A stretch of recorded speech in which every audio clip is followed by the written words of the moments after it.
I'm back again, baby. You see what time it is. It's James in Politic. Make sure you like, share, subscribe. I got to check to see how I'm coming through for everybody. It says my internet's looking like dog crap. We're going to keep it. Okay. Looks beautiful. Make sure you subscribe. Show some love. I had to go ahead and fire it up. We're a little bit early, but I saw people in here. You know I'm not going to leave you hanging like that, baby. We're going to get into it. We're going to sit here. We'll kick it for a little bit, for like 30 minutes, chop it up on whatever's going on in the world before we get into some of the videos and things like that. Let some people find the stream. Let the algorithm get us churning out there. We put there's some things in the title that may not do us any favors tonight, but we're going for it. Like we say, we're here to tell the truth. We're not here for a long time. We're here to tell the truth until bow. Israeli official caught in Nevada, Las Vegas on a PED sting. And I'm not talking about performance enhancers. No. It was another kind of PED that he was caught up in as far as the whole sting situation goes. What else do we have there? Also Gavin Newsom. He's coming with those maps, coming with those new districts in response to the whole shenanigans in Texas. So we'll talk about it a little bit. That's official because Texas has continued to move down that road and find loopholes there to keep that pushing. So we'll get into that. Also, IDF considers U.S. recruitment. You guys let me know how you feel about that. Who's all signing up? What benefits do they have to offer? Maybe hit you with some of those interest-free loans. Next thing we know, you're on the front lines. If that's you, let me know out there. I'd like to hear an opinion from the other side. For me, I'm gonna go ahead and stick over here. Throw me in jail. But yeah, we're definitely getting into all that, as well as some extra things. Make sure you subscribe. Like I said, every Tuesday, Thursday. I'm probably gonna do Friday. This probably won't be too long of a stream because I'm already planning on getting back in here tomorrow. And then yeah, just make sure you hit the bell so whenever we pop in here for a little late night action here coming up on midnight where I'm at. We might just hop in here and decide to hang out and kick it for a little bit. So if that happens, make sure you have the bell on so you don't miss anything. But yeah, obviously consistent shenanigans in the world. We every single day have something we in reality could hop in here and just bloviate on and talk about. But those are the days that you got me locked in. Let's go ahead and get into one of our videos though, because we're about 5 minutes in, so I like to let it go in case I have any slip-ups on the language. Any slip-ups on the language, I have to be mindful of that. So I like to let it go at least 5 minutes. The YouTube myth is that does something for the algorithm. So if that is the case, I haven't seen it. If that, although while I'm saying that, I have to be honest, I haven't been the best at abiding by my own rules there.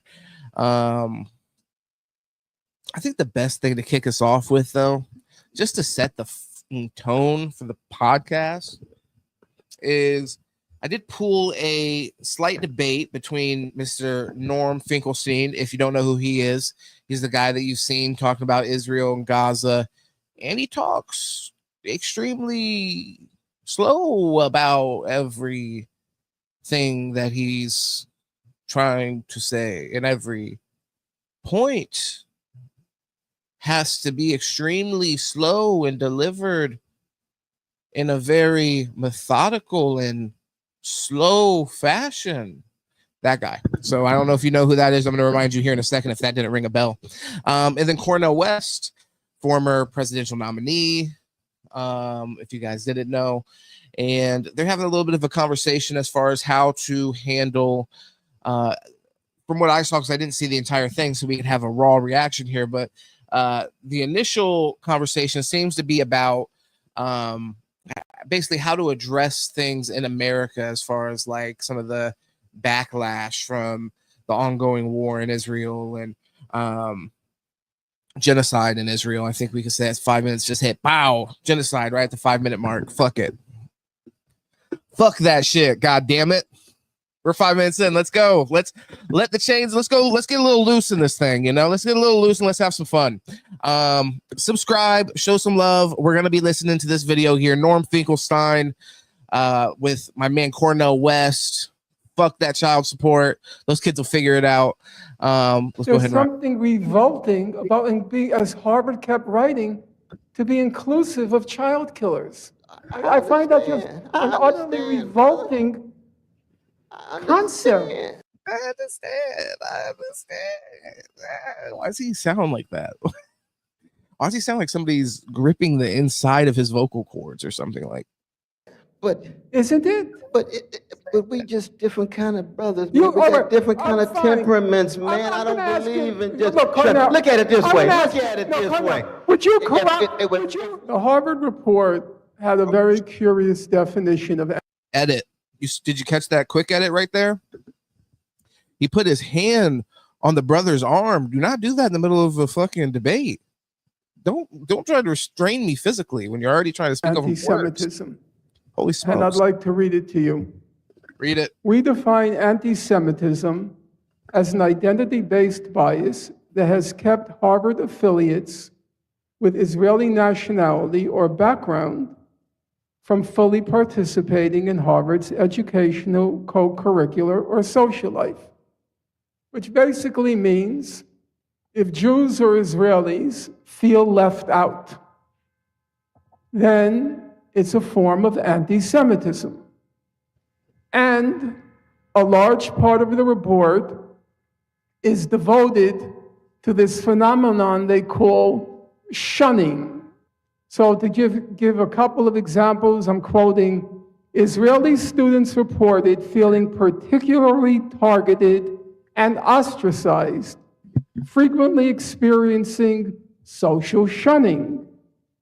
Accounts of we'll have to get into like how deep the shunning is, but isn't that just something naturally that's going to occur in any social situation? You're going to naturally come into some point where you end up feeling like you're kind of, an outlier in the situation. Social shunning emerged as one of the most alarming indicators of the breakdown of Harvard's on-campus community. Some Jewish students expressed sadness and frustration at feeling shunned, and so forth. So I'm going to just give some context, and then we can go to the reaction. So if you look at the public opinion polls in Israel, Israel is probably the most polled place on God's earth.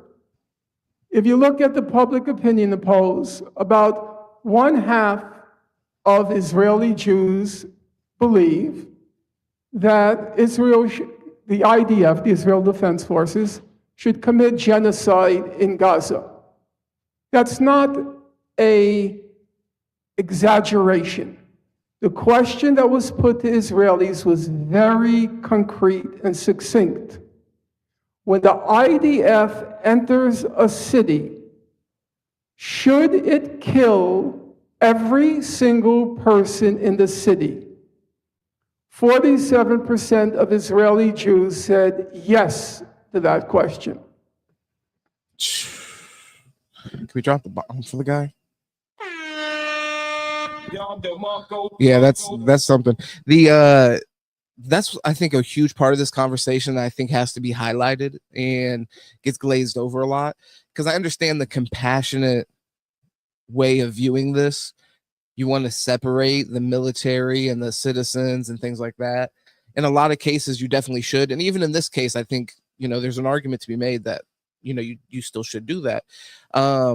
But all the citizens in Israel that are Israeli are forced to be a part of the military to begin with. So they get that kind of like you get indoctrinated in that way, and you don't have that diversity of thought in the same way that you do where you have people obviously in our culture in America where it's like it's completely contrast to that, and they like people that are completely adverse to the idea of military service even as a thing, and military is even existing, for fuck's sake. So I think you have that kind of uniformity in that culture that I think does have to be discussed as the broader problem, in the same way that in the even more, I think, broad way, people label Muslims in the same way in the Middle East.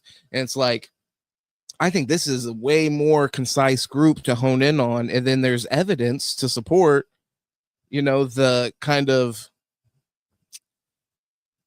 the genocidal fervor around, the extermination or displacing of people in Gaza, which both fall under that same purview and that same word, genocide. So it's like, I think that's important to look up and important to really hone in on, because like I said, there's that, which I think is a good instinct, to try to separate the people from the actions of the military and things like that. But as this has continued to go on, and the people that have decided to stay in Israel, I'm sure there's a huge portion of people that may have been against this war that have chosen to flee Israel altogether. So in that way, the people that have been willing to stay throughout this entire thing, I think you get a even more even more of a nationalist, and so that's just the type of person that's going to stay, just sit there and say, yeah, no, we're going to fight about this until the last man. Fuck it. So let's get back into it. Another question was, do you believe there are any innocents in Gaza? Any innocents? It was asked of Israelis across the board, including non-Jewish Israelis. 62% said there are no innocents in Gaza. Yeah, that's insane. To think that, to flip that, and as an Israeli, if you were to hear a poll where the same view was being communicated about, the people of your country or your nation, it would be, you would think of those people as completely inhumane. So that's why, we have to, I think there's an important point in this conflict where America has to understand that, what they're standing beside and what they're enabling is a genocide, but then also it's encouraging like the most disgusting kind of instincts of human nature, and just standing by and really enabling that. So let's go ahead and get back into if you factor away the non-Jewish respondents, it would come to about 70%. If you turn to Gaza now, Israel, for better or for worse, it has a citizen army. That means that army is representative of Israeli society. That army is carrying out a genocide. Every member of that army, EVERY, every member of that army is complicit in genocide. If it's not, as doctors have attested, if it's not targeting the skulls and chests of children, if it's not bombing the hospitals, bombing the schools, bombing any infrastructure in Gaza, the water and sanitation facilities, then they're involved in the systematic, methodical starvation, verging on famine of the people of Gaza.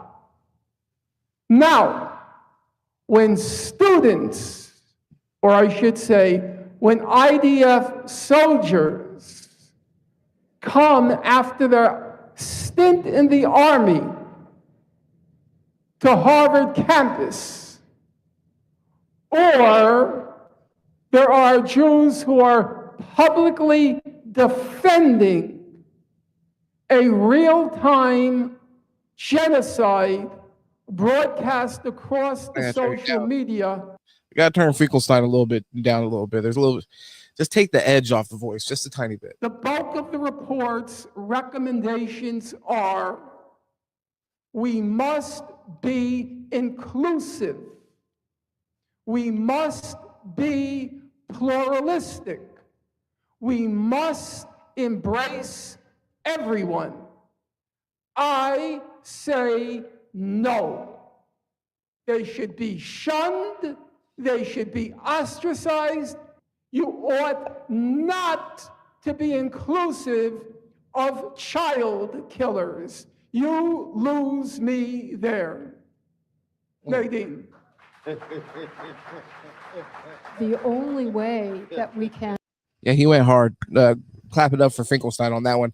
I think the only issue that I have with his statement is he's still not making, like, I mean, you obviously can't completely discriminate based off of people's race, but you also don't have to infantilize them and treat them like they're babies. So it's like, yeah, when you go into the when you go to these campuses and things like that, you have to be prepared that your whatever ideology you're coming in with, whatever kind of like ideological baggage that you're coming into the university with, it's going to be challenged by other points of view at that point. And you can't expect to be insulated into this kind of like bubble where you're never going to have anything that's going to, you know, offend your sensibilities or whatever. So I don't agree with, you know, infantilizing them and putting them in this kind of like I said, this bubble of influence on the campuses where it can't represent everybody else's point of view or whoever else's point of view. Obviously those people should be able to protest or be able to speak their minds, as long as it's not, you know, crossing into some kind of like direct incitement of violence. But any other speech aside from that should be protected, and those students should be forced in a way, and this is where I think we would probably agree as far as me and Norm, they should be forced to, you know, have to confront that part of whatever their, like I said, ideology. If the shoe fits, then you got to really, you know, really kind of look inward on that, meditate. And effectively prevent these tragedies and these catastrophes is try to engage with those people who have been perpetrators. I think that even a war criminal should be admitted to campus for purposes of truth-seeking, for purposes of trying to prevent. Hold on, time out. A war criminal should be admitted. She's talking about some other shit. She's talking about something that I'm not sure. I might just be getting here, might be just arriving at the party. A war criminal should be admitted to campus. I don't know. Now we're kind of getting a little crazy. Now we're saying like, I think if there's some I guess that is the conversation though, because he's saying like somebody, you know, could come from Israel, have, you know, done their service in the IDF, and then they come to, in this hypothetical that he posed, Harvard. So I guess that's what she's addressing when she says that. So I guess, fair enough, actually. Ugh. Genocide in the future. That's and crazy. I don't believe that the effective way to do it is to shun, shame, or ostracize. I'm asking you, Cornell. Yeah, that's crazy. Do crazy. you feel that those students are obliged to be inclusive of child killers? I'm curious, because I know you're very inclusive. Maybe your tent stretches from here to the other side of the galaxy. Do you believe that they should be inclusive of child killers? Yeah, excellent question.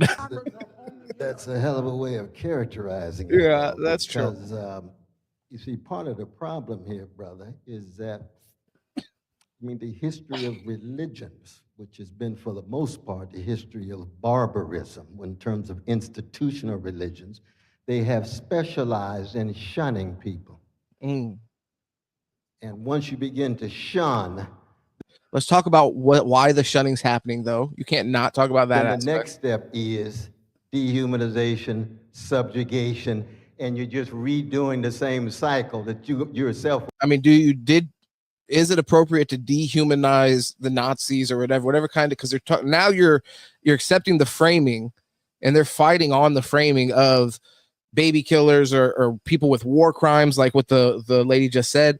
I mean, come on, that's a whole nother kind of framing. From the very beginning. If we shunned every American who supported the extermination of indigenous peoples, there's not a whole lot of folk left in the history of fine. If we shun No, but we The can do- majority of Americans who No. supported the enslavement of This black is- people, the lynching of black This people, is a- Jim Crow and Jane Crow, who's left? That's a small group. No, this is a rhetorical evasion. No, it's not. Yes, it is. I'm speaking Cornell, directly to Cornell. your No, let's get question. into I'm that. just not agreeing Would with you you. cavort and carouse? Would you cavort and carouse with a child killer? I'm curious. I don't think that's a trivial question. No, You wouldn't.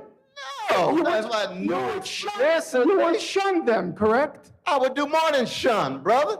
Oh. I'd probably cuss them out and lose my Holy Ghost and kick their behind in the name Oh. of Jesus. Cornell But beat the their point ass. is, that's Cornell's gonna beat their ass. Is not what happened. normative. That's not the only model that I want everybody to proceed. I want to love my way through the darkness. I don't believe in shunning, even given the crimes that people commit. If you You've been loving your way through the darkness too much. You need to pay some of that child support, motherfucker. got a Come on different now. view, that's cool. I'm with you. Okay. We in the same demonstrations. We go to jail together, and we have fascinating conversations on child killers and how do you respond to child killers.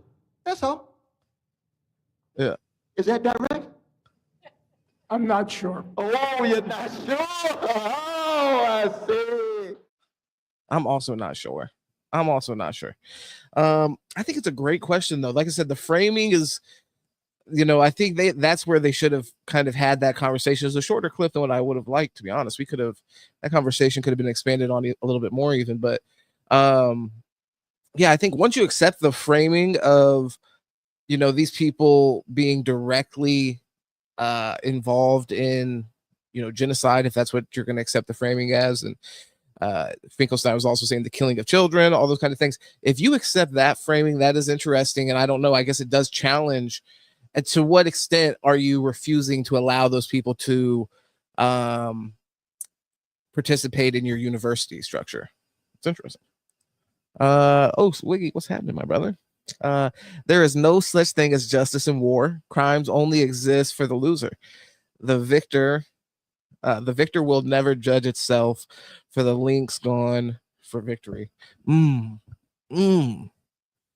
That is just a thought-provoking comment there, brother. Thank you for leaving that, Wiggy. I don't know how much of that you saw, but what they ended up talking about at first, because I only see the beginning of these clips usually because I just hit screen record and I walk away, so it could be a fresh thing. But at first, I thought they were talking about Israelis attending college universities on American campuses and all that. And but they took the conversation even further as it kind of evolved, and it ended up being people directly involved in war crimes and things like that. What's your position on that? Aside from, obviously we don't expect any justice at all. Obviously, I mean, look at the first thing we're going to get into it. I'm glad you're here before we do get into it, because it's a wild story. I'm sure you're already on it a little bit, as far as like the fucking pedophile that got caught up in the sting in Las Vegas, and they immediately fucking booked him a one-way ticket straight to Israel. He's not coming back. He's definitely not coming back, guys. And a little bit of the history of that. Unfortunately, I didn't have that video, but I used to have a video on the computer I was meaning to react to, where it was like this whole history of people with offenses similar to that, like sexual offenses, and then fleeing to Israel and then not getting sent back, not getting extradited. Like Roman Polanski, I believe, was one of the examples in that video that I meant to play, but I ended up not getting into it one night and I deleted it from the computer, so I don't have it anymore. I have to go back and find it, but extremely relevant. So yeah, but I agree with you as far as that goes. Definitely, that ends up getting dictated by the people that write the history books later on. That's why, and I know how tied in you are with history. I was kind of thinking about this recently. I was listening to a historian talk about ancient Rome and some of the less popular emperors and things like that. So like what was it, Nero? Who was the really was it Caligula? That was a really fucking crazy one. Like who was the one that had his took like a peasant boy and like made him look like his wife or some crazy shit like that. But either way, not even important. But my point being with that is that the historian was saying, like, with the peasants, these emperors that in history are looked back on as actually like horrible emperors, a lot of times you look back on the historical account with how they were received by the peasants. It was actually they're received really well. So just interesting. Yeah, the blackmail circus runs deep, doesn't it? Yeah, honestly, this show could just be about blackmail rings and sex cults, and my time would be filled up for sure. Yo, chill, what's happening, my guy?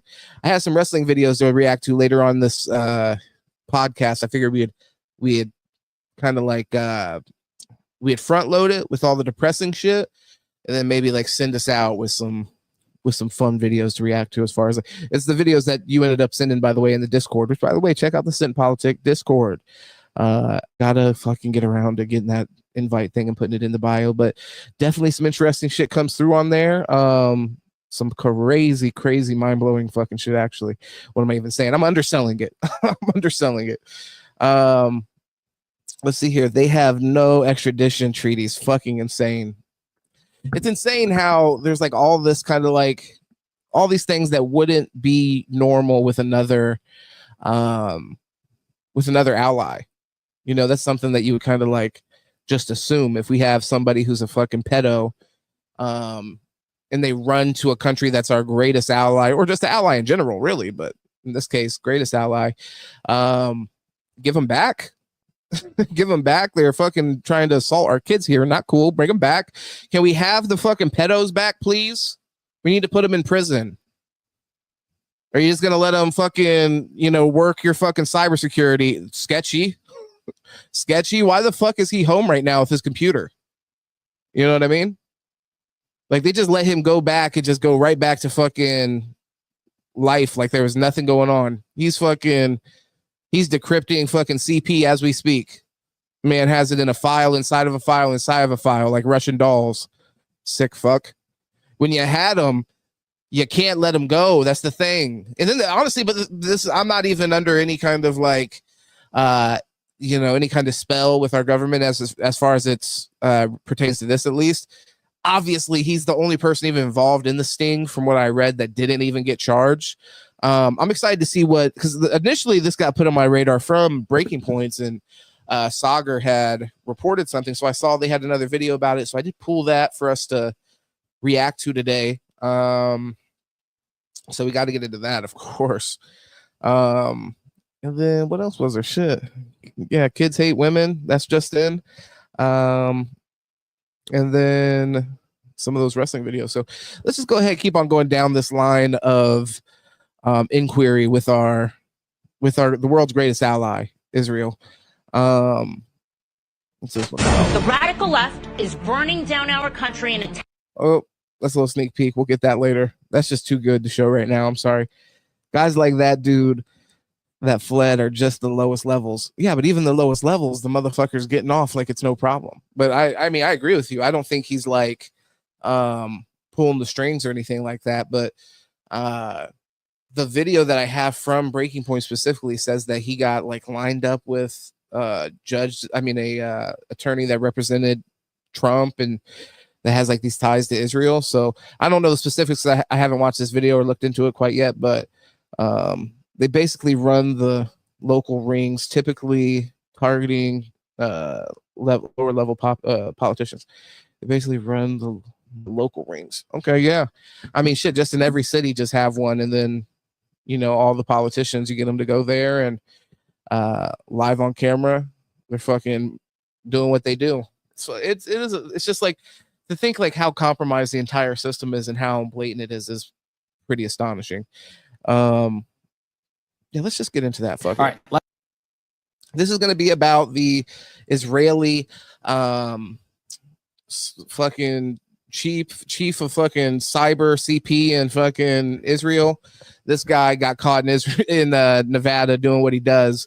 The police snatched his ass up on a sting where he's trying to fuck a 15-year-old who the 15-year-old was a grown-ass woman with a grown-ass job as a police officer. And you know, they did let him go. Like I said, if you didn't hear us talking about it a minute ago, they did end up letting that guy go. He's back in Israel. Sagar here and Breaking Points, they've been following this. He actually ended up getting the police report, I believe, and that was a separate video. But go check that out. Support Breaking Points. Breaking Points is the shit. I do enjoy their platform.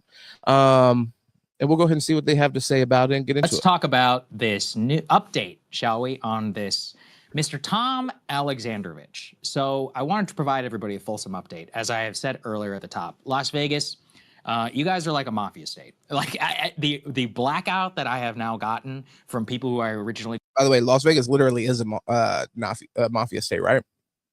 That's the crazy thing. They get off because literally everyone is subhuman cattle. Yeah, I guess so. They're like, fuck it, you're allowed to do whatever you do. The Jews are the only ones ensouled to their eyes. They will do everything in their power to save one of the tribe. Everyone is subhuman cattle to the Jews. Whew. To get on the phone is extraordinary. And the reason why is the word has come on down from the top. Everybody shut up about this case. And in particular, it shows from the lawyer that Tom Alexandrovich has hired. So let's go and put this up there. Vegas Review Journal, who's owned by who? Who? Right? That would be Miriam Adelson. Right. Oh, forgot about that. The Las Vegas Review Journal has now confirmed that the Israeli official Tom Alexandrovich, who was caught up in that child sexting, has now hired the celebrity attorney David Chesnoff and Richard Schoenfeld. David Chesnoff is the most powerful lawyer in the entire state of Nevada. Very recently, he, along with 22 others, including Mark Levin, were appointed by Donald Trump to the Homeland Security Advisory Committee. Okay, just to show you how powerful this. How could you even have this guy as your fucking lawyer? Like, where is there no conflict of interest in this kind of shit? Individual is, and lo and behold, it's crazy when you like the most basic fucking rules don't apply. It will shock you, absolutely shock you to learn that he is a very pro-Israel lawyer, who is the most powerful one in the state of Nevada. Let's go to the next one, please. He actually did an entire article with the Las Vegas Review Journal back in November of 2023, where he went to Israel to volunteer in a hospital. He claimed that he had spent a lot of time there over the years. He's now been Goyim rules. Awarded actually with several awards pertaining to the state of Israel and for a lot of his support, which brings me actually to the next one. So let's go and put that one up on the screen. So this is fascinating. I'm becoming very familiarized with the state.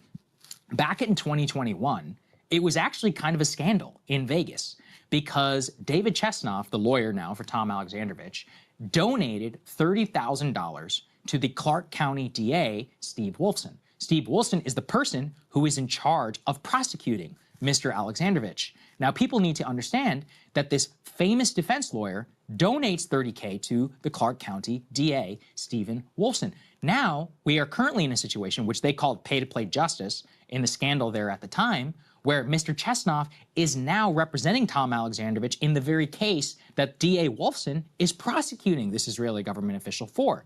I will continue to note that Wolfson has only given one interview on the case of Alexandrovich. He said that he was treated completely normally, but he floated a probation as a potential option. So everybody understands here, he's what's happening, White Jesus? Shout out to you. Potentially already floating the idea that Alexandrovich can walk scot-free and he can just get probation. He also about to get the fucking Epstein sweetheart deal. This is what happens every time we catch one of these motherfuckers. Jesus, White Jesus, can you bring him to justice? Can you please bring him to justice, brother? Enough is enough. Holy shit, they didn't even believe in you. It's crazy. Holy shit. It's just, like I said, the fact they're already kind of like softening the Americans for like, don't expect any justice to come of this shit. This is how all lawyers operate, though. No real surprise. Yeah, I mean, I'm just surprised that the direct connection to the Trump administration and like I said, it seems like he's on a committee for the Homeland Security.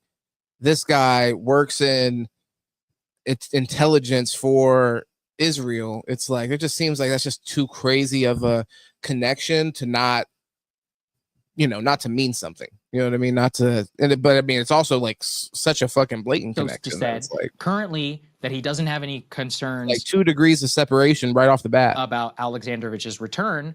But he's like, we have extradition treaties there that are available. Well, I looked into it because that's what I do. Let's go and put D7, please, up here on the screen. And I actually did some research. I go, okay, when is the last time Israel returned a charged American pedophile? Okay. Well, the most recent is just from October of 2023, when a guy named Gershon Kranzer, who was charged with Holy multiple shit. crimes against children in 2010, fled That guy's name is a fucking nightmare. to Israel. It took 11 years to return him to the United States. Why? Because he took advantage of Aliyah, the right to return, which we talked about earlier in the show, the Israeli legal system, and specifically the extradition treaty with the United States, has multiple loopholes for. This is my thing. Do they not give a fuck about having these pedophiles in Israel, though? Like, they take the pedophiles back. They don't worry about, like, infesting their own civilization with a bunch of fucking runaway peds. Some pederasts from pedophiles. Come on, guys. Like, I'm very confused by that. Like, all the people they just let run away. Do they think all these people are like, unfairly prosecuted? I'm just like, what's the logic behind being a safe haven for fucking pedophiles? Like, crazy shit. For any Israeli citizen who is facing extradition. In fact, this became a crisis back in 1999 because actually locally here, Crystal, a 17-year-old murdered another 17-year-old, butchered his body, and set him on fire. His father was Israeli, and he's like, look, Israel's got no extradition, we're going. And so he fled to Israel. Shit. What ended up happening is that the Israelis, after the butcher, they happily took him back. They're like, you're fucking in the military, bro. Thank you for coming back. Massive diplomatic pressure happened. They said, okay, our Supreme Court won't allow him to be extradited. That's crazy. So we'll try him for the crime in Israel, and he can serve his prison sentence there. That leads to a 2005 extradition protocol. Did he? That protocol, though, has massive amounts of holes in it, which basically the Israeli legal system is rigged. I guess. Yeah, I know a it little all bit should about be, the ADL for sure. the ability for their citizens to not face extradition. So the current problem is this guy ever coming back? He has no incentive to. As I just showed you, you can fight your case for 11 years and still barely face return. This is very, very difficult. There's already statute of limitations problems from a guy, a rabbi, who was charged in the 1980s. Funny. He still is living with impunity in the state of Israel. Never came back because the Israeli Supreme Court was like, oh, it's the statute of limitations. But it's the only statute of limitations because he fled, right? So he was able, to run out. He still lives there, totally out in the open with impunity. I mean, a horrific pedophile.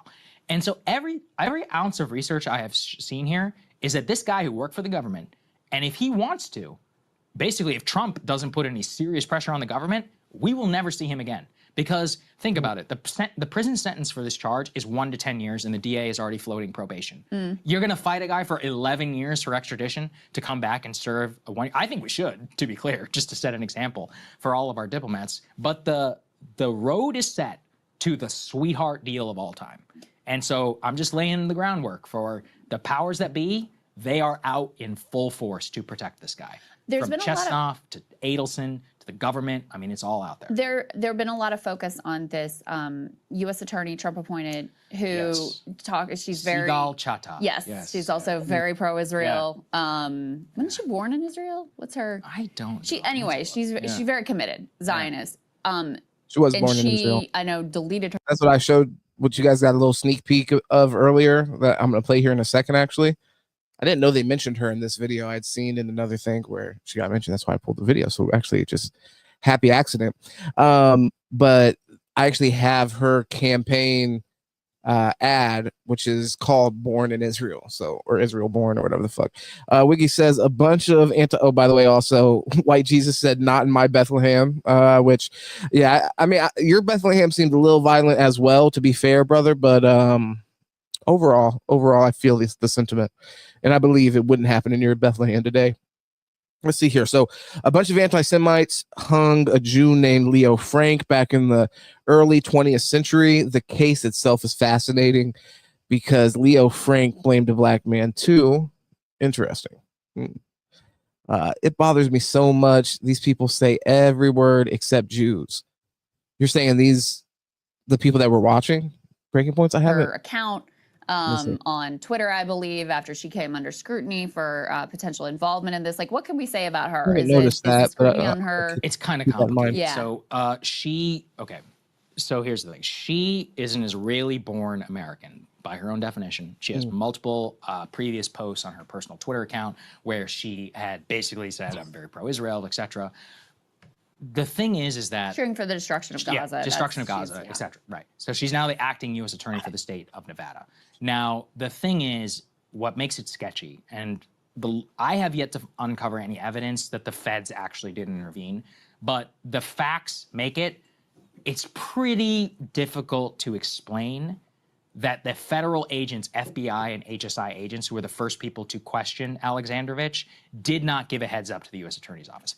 The U.S. Attorney's Office has not answered any questions about this. 0 questions about this. They put all the blame on the judge. And by the way, they got all their facts completely incorrect because Alexandrovich never stood before a Nevada state judge. That he actually took advantage of a BLM-style law from 2020, which allows criminals to just post bail and go scot-free if they want to before any probable cause hearing before a judge. So the difficulty, like right now, I think, is that there's all of this smoke. The fire has not been able to be proved. But the smoke that currently exists in Nevada is that they have a powerful attorney. He's represented like Bruno Mars, you know, I mean, like seriously, very, very rich, Paris Hilton, you know, those types of people. TMZ's probably got this guy on speed dial, like a lawyer to the stars, like one of the classic. Yeah, so he just got given this lawyer too. I mean, I imagine this guy who works for the government doesn't have the money to pay for a lawyer who represents like Bruno Mars and shit like that. So it's probably, you know, like I said, that's what makes it so fucking sketch is that, you know, it's like there's some powerful Israelis, Zionists. These words have a common denominator. The Jew thing. Yeah, I mean, I hear you on that.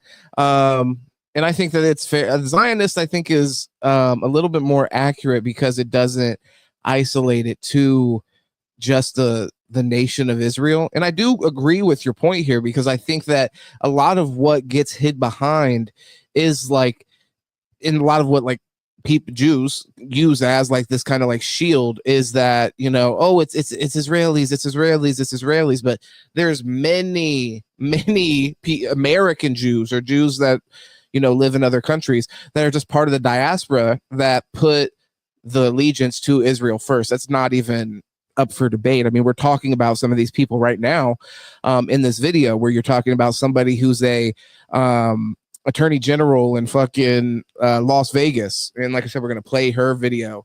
So this is something that in a lot of cases, what kind of gives me hope is it seems like in a lot of cases it is so outright and like put to the forefront of their entire fucking identity. So it shouldn't be that hard to identify a huge group of these people that are, you know, trying to, you know, serve Israelis' interests or Israel's interest over the American interest, which isn't letting some fucking creep pedophile go who's here on official business. Like, that's crazy. He was supposed to meet like people that are involved in Homeland Security while he was here. That was is it this right here? Right here. All right, so this is from Wiggy. Well, you can be a so-called Christian Zionist, but we all know that's not a real Christian. And I think that's fair. And I mean, I think even that, so that's actually a great point as well, Wiggy, as far as like when I expand it and I'm saying like, hey, there are even Jews that are involved in this kind of like this huge conspiracy. I think what you're saying there is even more accurate. And maybe why the word Zionist should really be the thing that's put to the forefront over the fact of just labeling it as Israelis, because it just undersells the problem that we have. We have Christians, to your point, Zionist Christians in this country, you know, who are like serving some kind of like end times prophecy before they're, you know, serving their fucking vow to their service to their state and country. Kind of like the OJ thing. That's Here's a great point. Who's paying him? Right I mean, there. that's an open one. Who is paying your legal fee? Is it Alexandrovich, who's worked on an Israeli government salary? Yeah, that's is crazy. it the government? Come on. Is it a rich benefactor? I've been trying to figure out who posted his bail. From what I've been able to find out, no bail bondsman company actually bailed him out. Somebody did post bail. We know that. It wasn't him based on something called a surety bond. So the question is, who posted his bail?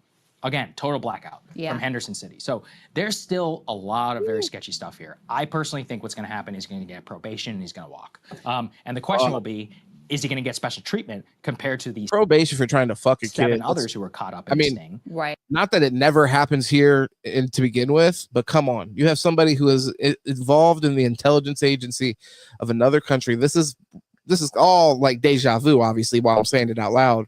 But like, when does it end?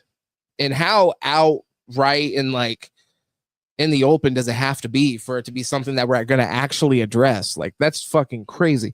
Wiggy says, you see more Israeli flags flying in evangelical churches. That's insane. The state flags and American ones, especially inside.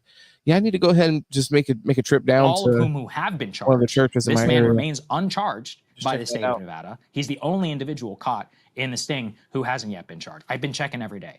And I think it's just worth reminding people that this isn't just like some random Israeli. No. He is a high-level official, Yeah, close, exactly. close to the Netanyahu's, etc. Yeah. So, this isn't just some rando. This is, what's his official title? He's like in charge of Cyber like, director. yeah, Yeah. cyber director. Oh, so, by the way, immediately after this, my phone lockdown mode. I was like, I'm not taking any risks. very, intelligent, Yeah. very intelligent. I will say the uncovering and Stop looking at nasty shit on your phone, huh, Sagar? You sick fuck. the Why you gotta go? It's one of those. Well, why's the phone gotta go in lockdown mode if it's if you're not doing anything, Sagar? just fucking with you for sure. That's a good move. Good move. Only work on burners from this point on, Sagar. They're on your ass. Pegasus has been uploaded and activated. Unfortunately, with occupied government, it ends when your government falls. They have every lever of power firmly under their control. Damn. I mean, I can't argue with it. I mean, I think the thing is, I've seen some people get upset with like, I don't know how familiar you are with like Anna Kasparian and her going in on fucking Twitter and talking about like the Zog shit and all that. But I mean, that's absolutely a relevant concern for anybody that is a part of this country and worldwide, because it's a problem that rolls downhill, and those other countries may just as well be compromised to the same extent. But we can see it as clear as day in our country. Let's not fucking gaslight us into saying like you can't even consider that because of the baggage that it carries with Hitler or this or that. Like, fuck all that. Can we please it's like the genocide thing where it's like nobody can ever be genocided ever again in history because it just makes us feel uncomfortable as a people. It's like, you are the motherfuckers doing it. You are the motherfuckers doing it. You can't word police when it's like it's using the word and making you feel uncomfortable is not worse than fucking starving people. Sorry. Let's talk about it. God damn it. of the story, which initially surfaced for me, at least from Mel. She's a Village Crazy Yes, Lady that's on right. Twitter, and then you're sleuthing. It has restored some of my faith in quote unquote independent media, because we would never know.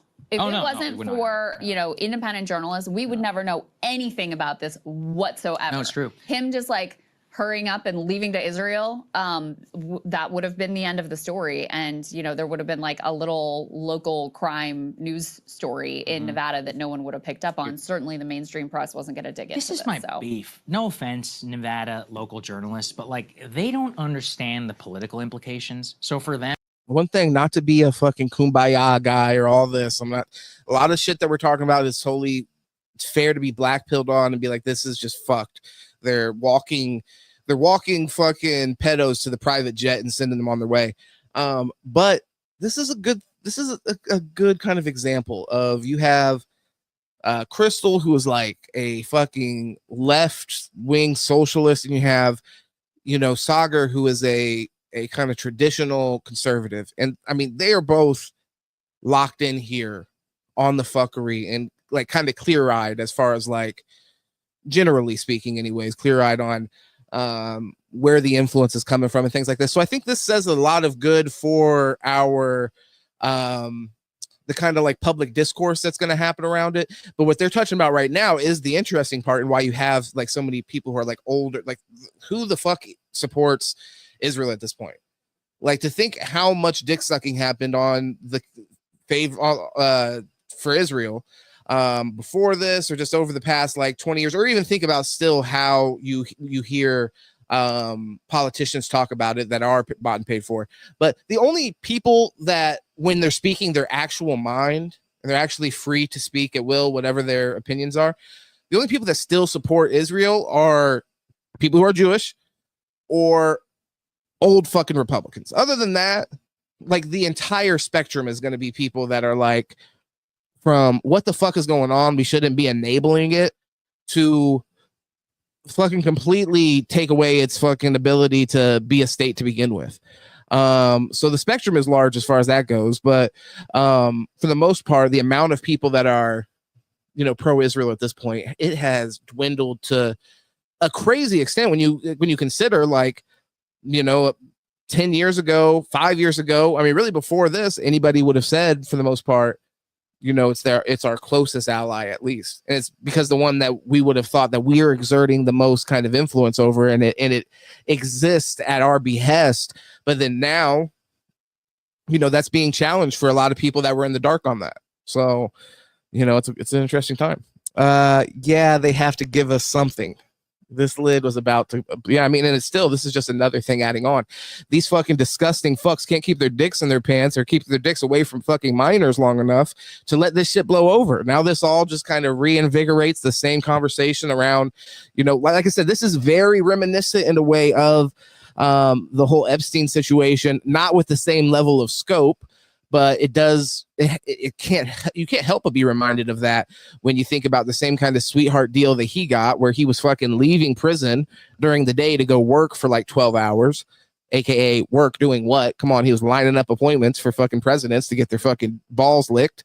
And then this guy right here, you know, potentially getting probation, and then going back to Israel, where, you know, like I said, back to fucking CP paradise. So let's see here. Yep, Hasbara. Yep. When paired with Saul Gambit, you are left in the dark as to who's really doing whom. Yeah, where's it coming from? Left or the right? And they report it like any other crime story. They're like, he lured a child to Cirque du Soleil. You know what I'm saying? Like they do the details. Yeah. The FBI NSA thing, they have the same docs that I do because they've got sources. They didn't report any of that. You know, and I read all of their stories. And then they just print whatever the lawyer says with no comment. They don't note any of the stuff that I just did. Same thing with the DA. They don't ask him any follow-up. They're like, hey, what about the extradition treaty? Have you demanded his appearance in court? Nothing. Like, it's one of those where, I mean, I almost don't blame them because, you know, they're not following international politics. They're like crime beat reporters, most likely. Or they work for the yeah, or they work, you know, in some cases, literally. Yeah, what the fuck is he talking about? Does he see? That's a little red flag. And I mean, sometimes I think, you know, I'm gonna give him the benefit of the doubt here and say that he's trying to like be as compassionate as possible from all kind of perspectives. But to think that, you know, the local news station, they're not talking about it because they're just completely out of the loop with like international politics. Give me a fucking break. Like, one of the biggest stories in the entire fucking world is this Israel-Gaza thing, for example. So the Epstein shit, like all these things are very obviously, you know, things that are in relation to this. So, which is why we would want to see it reported and why we would want to see it be contextualized, and all the corruption surrounding those other things that I mentioned, why we would be extra concerned about any kind of, you know, corruption involved in this. So that's just fucking absolutely silly, Saga. Come on, bro. That's just fucking a brain dead take. They will absolutely point fingers at other Jews and say, I'm the good Jew, he's the bad Jew. Trust me, Jews in America had their fate sealed with the establishment of Israel. There will be no way to absolutely be sure if a Jew isn't harboring dual loyalty. I mean, so, oh boy, Wiggy, I feel you on that. I don't know. I think that's just something you kind of have to deal with, though. I'm going to be honest. I don't think you should just like be kicking Jews out just wholesale. I think that, you know, there are ways to establish, like, I mean, there's lines to cross. So if people cross certain lines, as far as like, which I think, as far as like the amount of, like, for example, one thing like revoking dual citizenship.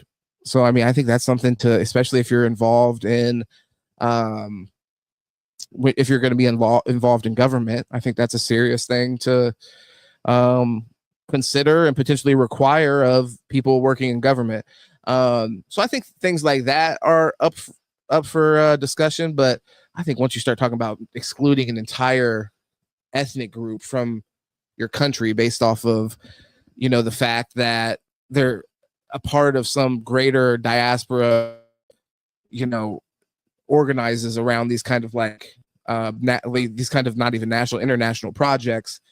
I don't know. I mean, I think it's an interesting thing for you to suggest, because I do think that, you know, it's a challenging thought. But I just can't go all the way there with you, Wiggy, unfortunately. I think this is America, and we gotta let people be from wherever they're from here, and as long as they are working in the best interest of the country, or not working against, like, I mean, because at this point, I think you could say, you know, if we're being completely honest, you could look at Israel as a rogue terrorist nation. So the same kind of cracking down that we have on people that support Hamas, for example. I mean, I'd be open for those kind of same restrictions being put on people that support Israel. Although I know that's completely like pie in the sky and not fucking gonna happen. But I prefer that as an alternative to just like rounding people up and sending their ass back to Israel. Although, and also another thing, I think as much as Israel would not like losing that influence over America or whatever other country we're talking about, they want to try to entice people to come back to the homeland, and you know, they want those numbers. Like I put in the title, I'm gonna read a little bit about it later if we get to it. But right now they're looking for more recruits, because I mean they're on the greater Israel fucking mission right now. Jews in America should have opposed the establishment of Israel after begging the world to delete the romantic German idea of nationalism. You know, that's fair that there is definitely a clear hypocrisy there. So I will say that.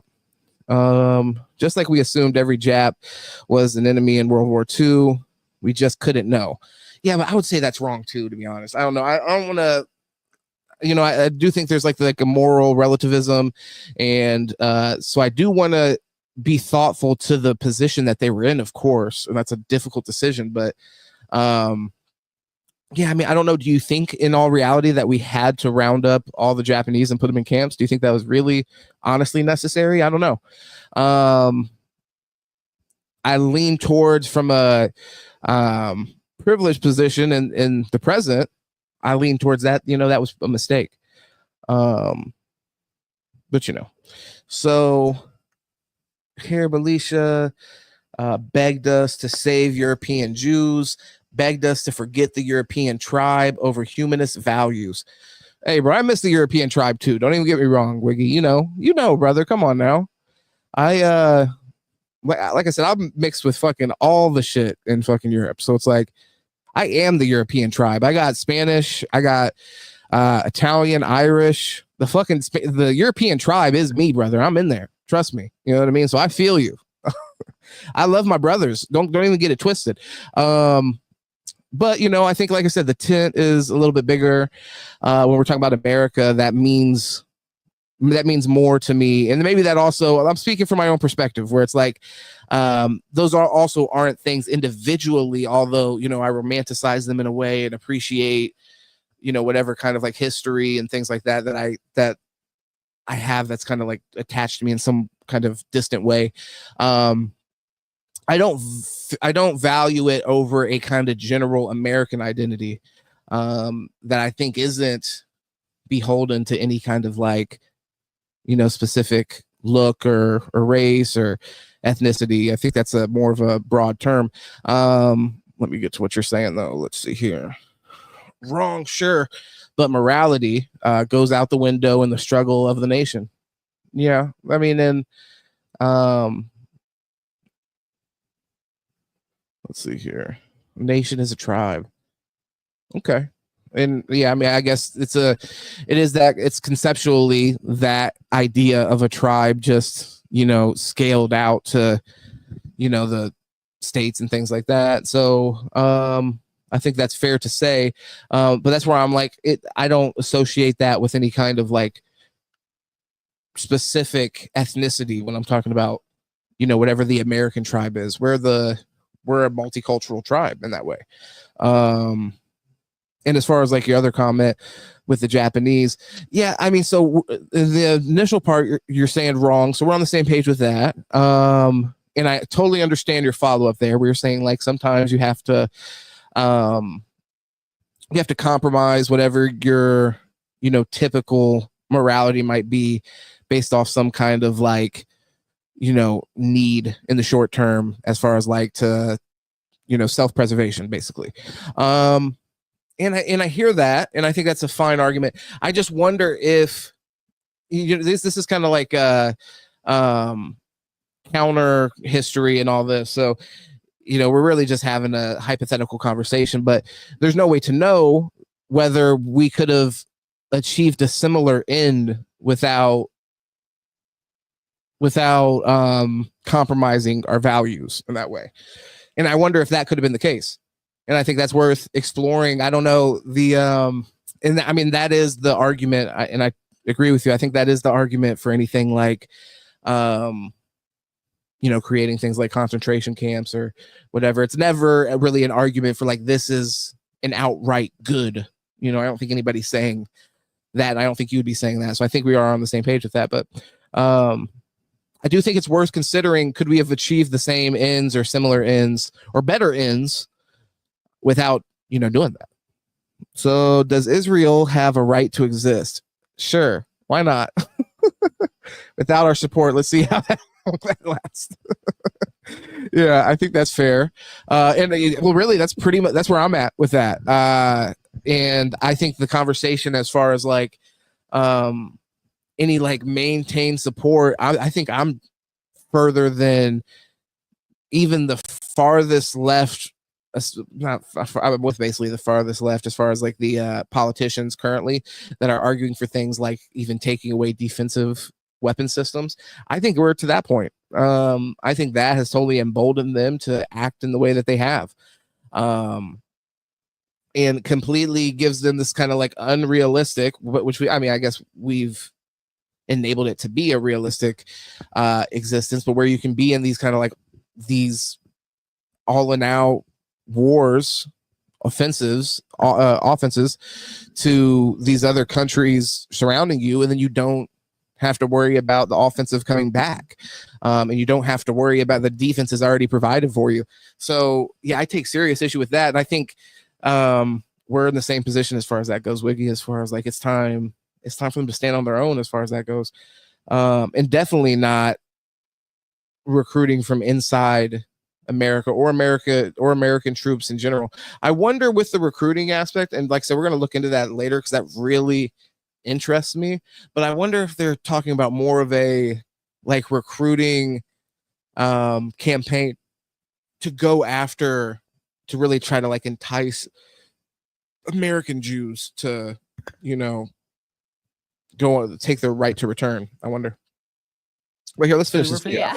But I mean, no, but there's a local TV guy who I've been following. He's been, you know, reporting or whatever on the case. But it's more so that I just think they're not familiar with like how much of a scandal it is nationally. Yeah. But this is why national media and others, they could cover this. Fucking insane to think that somebody who works in news, even on a local level, then, and it's not even to say one person, because that's a fucking also ignorant way to view some kind of production like a news team. It just takes one person to fucking barely follow the fucking news to know like, oh, this is really fucking big. So it's definitely a situation where he should be smarter than that, to be honest. If any American joined another nation military except Israel, is instant citizenship revoking. Yeah. Well, I mean, and I think that at this point there's a serious conversation obviously that should be had surrounding that with Israel. So I think that makes sense. Like, how could you truly serve another military, even if it's an allied military, because things change. So it puts whatever countries not being able to take advantage of your military service, essentially, it puts them in a vulnerable position. So like I said, I think that's one potential avenue that we could go, rather than like kicking Jews out based off just being Jews. That doesn't seem right to me. But I mean, if you are going to be somebody who has dual citizenship and things like that, you got to revoke that. You know, you got to choose, and you could be here on visa like a visitor, like everybody else. That's just what it is. Story easily. You're a member of the belligerent that NewYorkTimes.com email could solve this in a day, because they could use their Washington bureau, their FBI reporters, and get somebody on the ground in Vegas. You could read a 2,000-word article exposing all of this. They won't touch it. And I mean, I think the reason why is because it's about conspiracy, right? Like, it's distasteful, and it would feed far-right fantasies. And it's like, guys, we're dealing purely in the realm of facts. Caught in a sting, back in Israel, remains the only one uncharged. Hired the most powerful lawyer in the state of Nevada. Do I need to spell it out for you? The one, yeah, what the fuck should be the one mainstream story I saw about it was Axios, but they wrote it up like MAGA reacts. Yes, and it's like, I mean, first of all, it's certainly not just MAGA, right? And second of all, why not just talk about the story itself rather than doing the meta story about like, oh, this group of people is reacting in this way. So yeah, that was the only mainstream coverage that I've seen at this point. It's crazy. It is absolutely crazy. So anyway, that's your update. I will continue on it. And if you are in Vegas and if you have some story about a story within a story, that's where we're at. No, I agree. Major red flags around this. This seems like a story that should be like being like peeled through with a fine tooth comb. I can't imagine why this is like, it's similar to the Epstein thing where it's like, how is this not animating? How is this not something that, if you're a journalist, that really gets you excited? There's a clear conspiracy here. I mean, it's like, conspiracy shouldn't just be that's not a don't look into it word, you know, like, I know a lot of times it's used as a pejorative, but at the end of the day, you know, there's plenty of good stories to be mined out of things that involve conspiracies, and that should be the job of the journalist, to kind of peel back those layers of myth or misinformation or malinformation and be able to bring to the people the most accurate version of events. Right now, if you look at this, you can't look at it in any other way than think that this is a person that was here, that is a Israeli government official, was here to fuck kids. Well, was not here to fuck kids, was here on government business, which makes it even more disgusting. But in the meantime, he decided he wanted to try to fuck a kid. He was caught doing that. And which means, by the way, when anybody's caught, I mean, what's the odds that this was this guy's first time or whatever? He's probably come here and done this shit and then went back on his way to Israel after, like a sick fuck. But this time we caught him. So that's why you can't let him go. You know, you got to hold them accountable for it, whatever that means here, which this is already a country that, you know, doesn't take those kind of crimes as serious as they should, obviously. And shout out to, by the way, everybody that's been tuned in here. Wiggy, shout out to you, man. You've been in here rocking with the comments all night with me, and I do appreciate it. I just want to say that, because I was looking up at the view count. I gotta say, a lot of you guys have been rocking here really consistent, though. So I gotta just say I appreciate you. Hop in the comments. Don't be afraid to get in the comments and get involved in the conversation. I saw you, White Jesus. If you're still in here, shout out to you, Yo Chill. That's my guy. I mess with you, Yo Chill. Thank you for getting in here and contributing every time. And yeah, but back, not to sandwich the shout outs in between the conversation about the Israeli fucking pedo, but yeah, the idea that he may never set foot in this country again, with the intention being held accountable, because the sick part, this is the scary part, is that, you know, there may be a point where he does end up coming back into this country again and completely unaccounted for, and emboldened by the fact that he wasn't held responsible. Typical Israeli fuck shit. They do the most. They starve people out. They fucking explode children and fucking shoot innocent people in their fucking heads. Shoot kids in their heads. Shoot them in the genitals. Fucking lay into fucking crowds of people trying to get fucking food that are starving to death, as earlier mentioned. And then somehow we end up buying that they're somehow the victim, which is crazy and shouldn't be held accountable for some reason. If you account for the eschatological factors, conspiracy doesn't exactly require people to sit and coordinate their actions, right? The end goals are known to those involved. They're all working. toward that goal. There, by definition, it's a conspiracy. Yeah, I'm 100% locked in with you there. I think that, like I said, it's used as a pejorative in a way to, invalidate the conversation from even happening to begin with, which should always let you know that you're on the right fucking track, more times than not.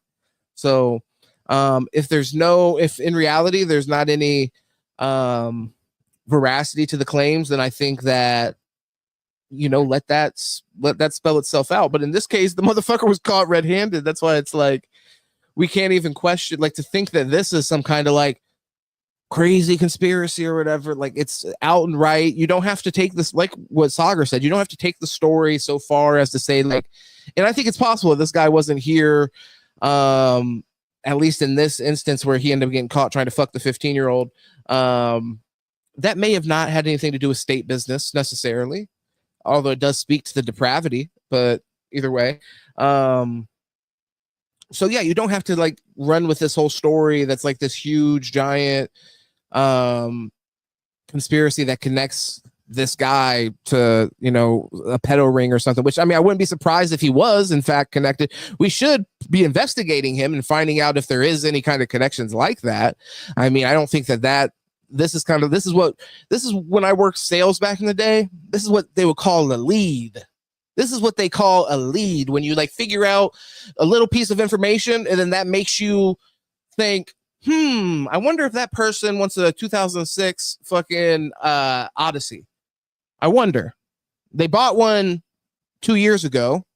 Maybe they want to come in and buy another one. It's called a fucking lead. So when you find somebody and they come from Israel and they're here on business and they're just in their fucking hotel room in Las Vegas, a city filled with fucking prostitutes that are of age, by the way, a city full of fucking prostitutes, by the way, a city full of like you could go see fucking Usher perform with his fucking herpy mouth, and he might fucking get up in your face and fucking sing like intimately to you. If you bring a woman to the show, most certainly he will. Make her tie a knot of a fucking cherry in her mouth. Crazy shit. Don't go to it. I suggest don't go to an Usher show. But if you're instead trying to take 15-year-olds to Cirque du Soleil and then try to sodomize them, then I say go to an Usher show instead.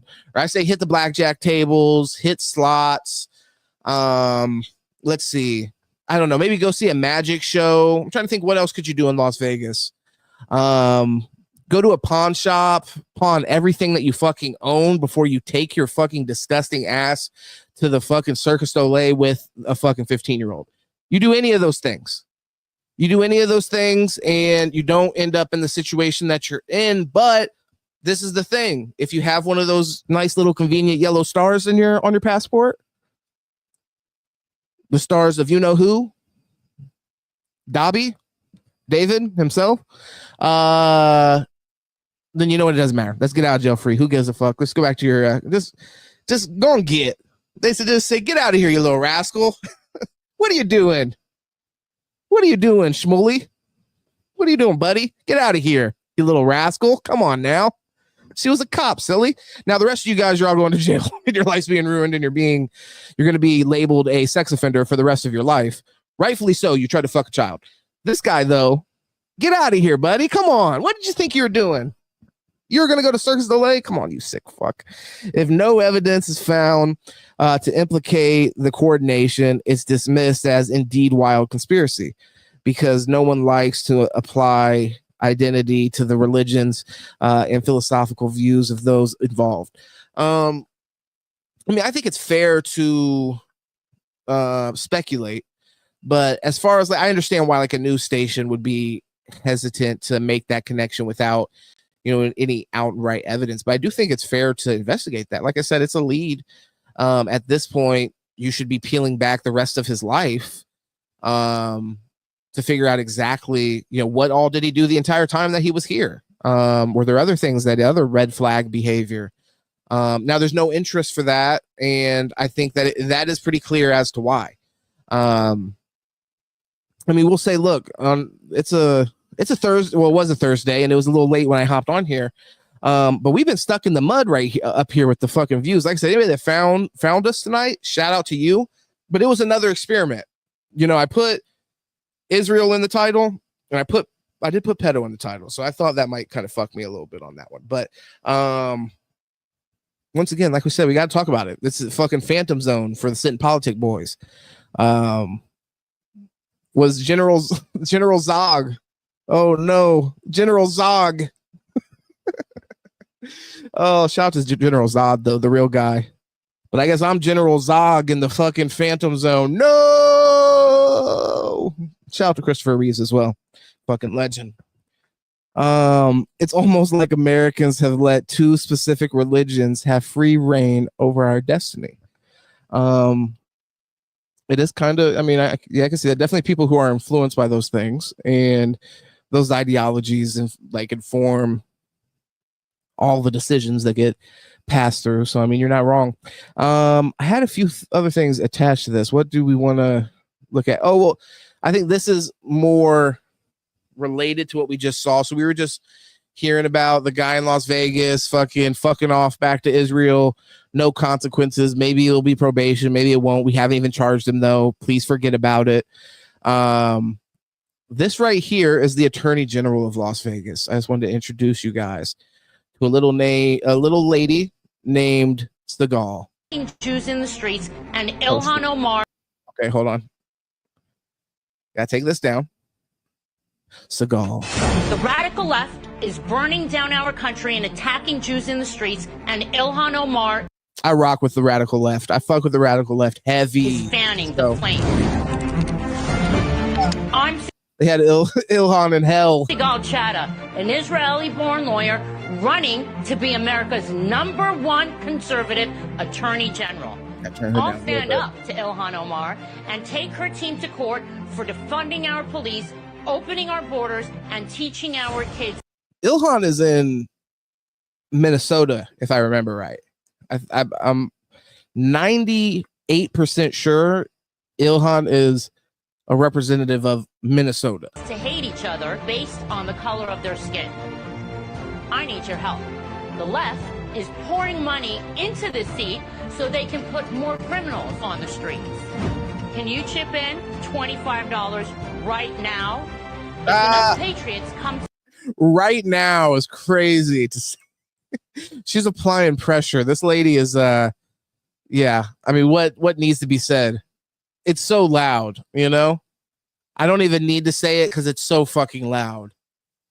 I can't even hear myself talk. Do you have $25 to donate right now? Right now. Donate it right now. Don't even finish this video. Donate it right now. I'm going to try this lady's tactics. Together, we'll be able to build a grassroots campaign necessary to stop Ilhan Omar in her trap. Israel. It's time that we put strong female lawyers like myself forward to make our case. That was not a question. Thank you. She's going to hate it if this message goes viral. Thanks for your... The irony. She's going to hate it. This lady right here, Miss Segal Chata, at this point, while they're fucking ushering out the fucking Israeli pedophiles to their private jet to go enjoy themselves back in Israel, where the fucking it's a paradise of CP. She's saying that Ilhan, which this I don't even understand why she's the main target of this fucking ad. A Minnesota representative, she's gonna hate it if it goes viral. I just want to let you know, I could barely even find this video right here, this campaign ad. I couldn't find it anywhere because this fucking dumbass bitch fucking erased her Twitter. So hiding like we're gonna forget. And the thing is, America, listen up, America. We gotta stop forgetting. We gotta stop with the forgetting shit. I know there's a lot of other shit to get into, a lot of fun stuff to do, but we gotta stop forgetting because this dumbass bitch is sending pedos back to fucking Israel, and we can't have that. Not in our American Nevada. Hell no. Not in our deserty fucking wasteland. Hell no. It's not the radical left. It's just anyone with a brain at this point. No, I agree. I think it's funny when she comes in hot talking about the radical left when it's like the radical left is not the problem. And I think that is more. I think that's, like I said, one of the things that is starting to create a bigger tent of people that are, willing to align with one another, where you're getting people who are fucking, you know, the most redneck conservative, whatever the fuck kind of like caricature you want to paint of like the conservative, who's starting to realize that I think that this is outright the truth. If you're a poor person, you have more in common with any other person as far as like any other socio fucking group. If you're both coming from a similar kind of like class struggle, and this lady does not give a fuck about that. She's not servicing that. And, you know, I mean, few are genuinely. What is with this lady and the demon faces? Yeah, she looks like an absolute fucking demon, doesn't she? Support and God bless them. Am I getting kicked off YouTube if I commit a blood libel right now? I've already done so many. So I already know they got I know they already got me in the fucking phantom zone with my brother General Zod. I'm the new General Zog going forward. Fucking this lady is definitely look at her. My name is Sigal Chada, and I approve. Look at the coloring. Like, why is the ad so dark? You know, it's not often that you'll get an ad that, like, this just seems like, hey, fascism, fuck you, you're getting thrown in prison unless you swear fealty to Israel. You know, like, she just gives that whole fucking vibe. And not in a hot way. It's like the opposite of a fucking hot way. The fucking horns at the end. Fucking the horns of fascism coming through at the very end. Wow. What else do we have related to this? Let's see. Yeah, Sigal Chata. Watch out for her. Watch out for that lady, you know? She tried to disappear into the fucking bushes like Homer. We got to drag her ass back out into the sunlight.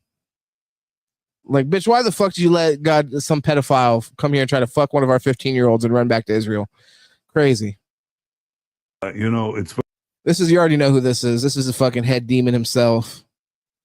Of the demon state.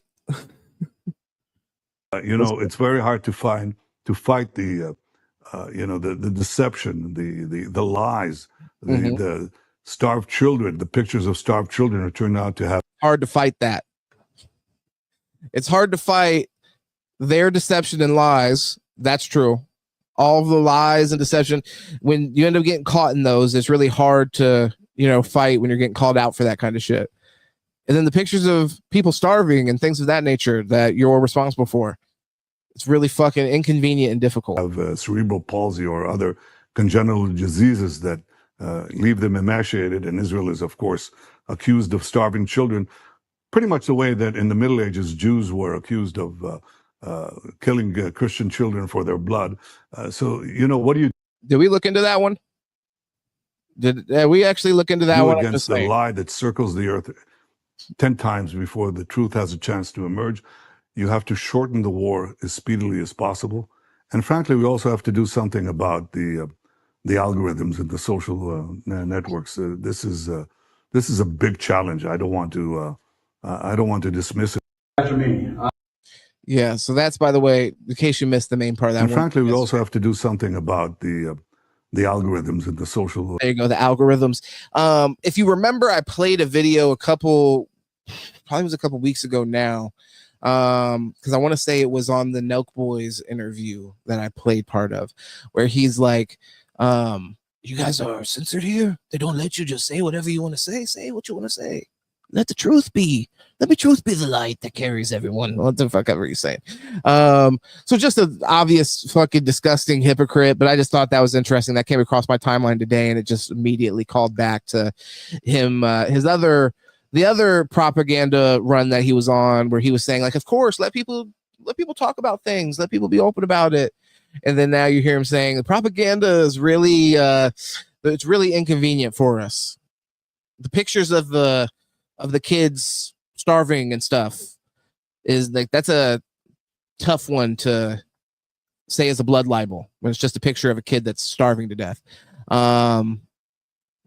Whoops. So then we got Swiggy here says she let him flee so he wasn't flayed by the rabid leftist and far right, people that want to take control of our nation. Yeah. And the thing is, you could also just say Americans, red-blooded fucking Americans. But no, I know that's what you mean 100%. And the reality is these people, they don't want to fucking flay anybody or hang them, or they just want fucking the basic level of justice. Can a fucking pedo go to prison in this country? Or if you have Israeli citizenship, do you just get to not go to prison? We want that question answered, you know? But, and I understand exactly kind of you're painting it as how it is portrayed, where it's like I said, you have guys like BB here or whatever acting like it's some kind of like racist witch hunt because people want somebody who's caught up in a fucking pedophile sting to be brought to justice, and especially somebody who's a state official. Really, anywhere, if you would have had, you know, some Turkish state official get caught up in some shit like that, it would be also extremely egregious, and people would be like, well, you know, there's a higher level of standard, even though we expect nobody to fuck kids. By the way, we expect nobody to fuck kids. That's why everybody else that got caught up in that same sting, they're going to be held responsible because they're, you know, Americans, or, you know, they're people from other countries that don't get this kind of like special, this special kind of, I don't know, it's just protection from the law. And I mean, when we're talking about things like this is not like a thing where we should treat it in like this discretionary manner where it's like, okay, let him go home. Like, what in the fuck? And especially with the history, a country where we have a history of people, pedos fleeing, and then us having a difficult time getting them back. There's an actual history here between us and this country in that specific thing. So, you know, obviously the reason being, though, is because they don't give a fuck if they get them back or not. And they're complicit. And these kind of crimes and violations, they're not seen as these kind of unforgivable actions that, like, to any fucking normal person, you or I, something like this where somebody's a fucking pedophile, it's a completely, you know, unforgivable action. You know, like something where people should be kept in jail for the rest of their life for that, inflicting that kind of trauma on another person, taking that, you know, morphing that person's life for the rest of their life based off of the trauma that you're going to cause to them. So it's like there's a serious conversation to be had there. And I'm, like I said, across the board in this country, even, but in this situation where you're talking about no punishment at all, if anything, we're already kind of talking about like, yeah, we might be seeing some level of like probation happening here. What in the fuck? How could the system be so broken? And as a normal person, and like I said, other normal people, we look at that to where it's like, not only is it a normal person, but on top of that, it's a fucking state official from an allied country. Come on. Like, of course people want justice for that. Let me see. What else do I have here? Trying to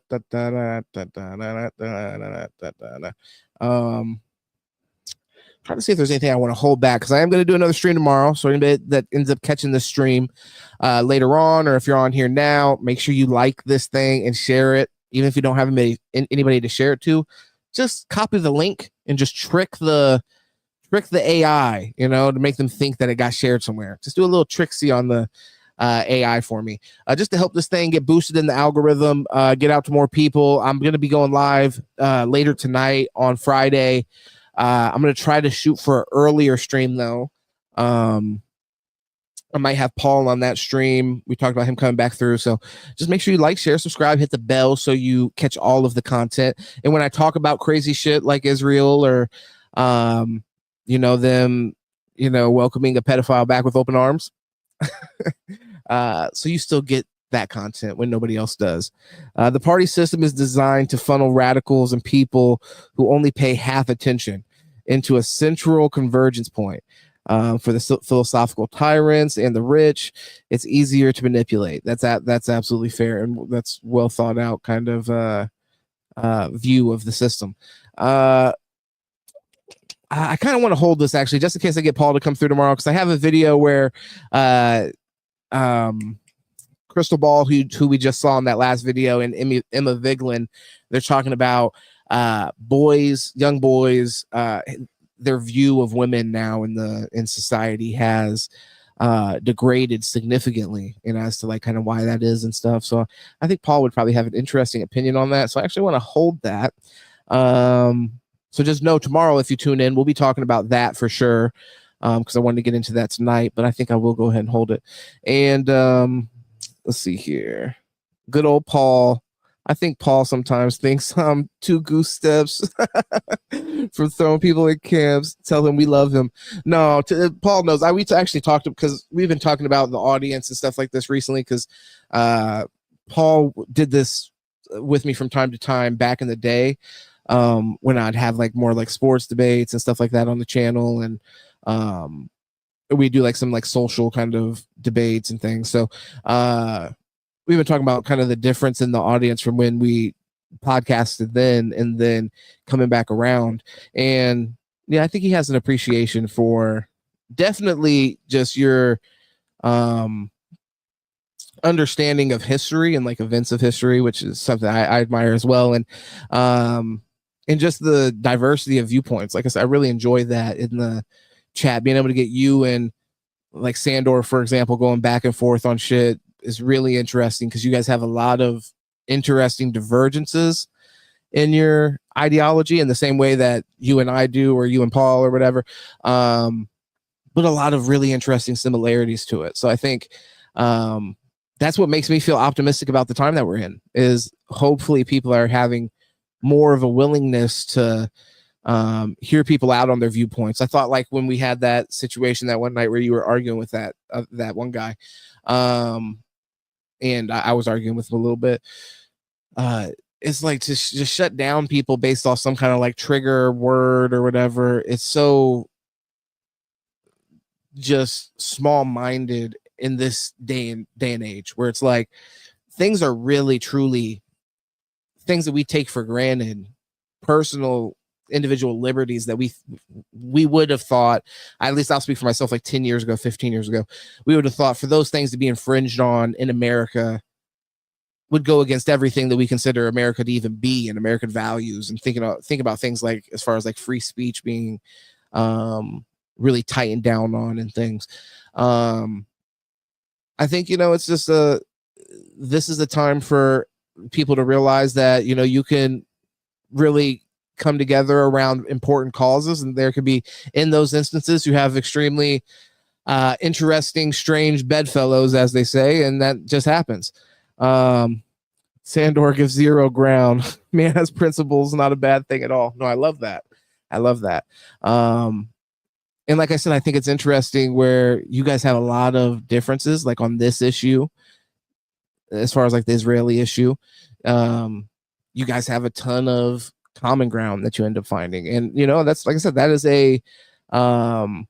that's a green flag for me. And as a society, I think that, even though I guess Sandor is not technically American, so the other example that I had was a guy that was fucking from America, and he had no tolerance. So I don't know, maybe Sandor is not actually representative. He's definitely not representative.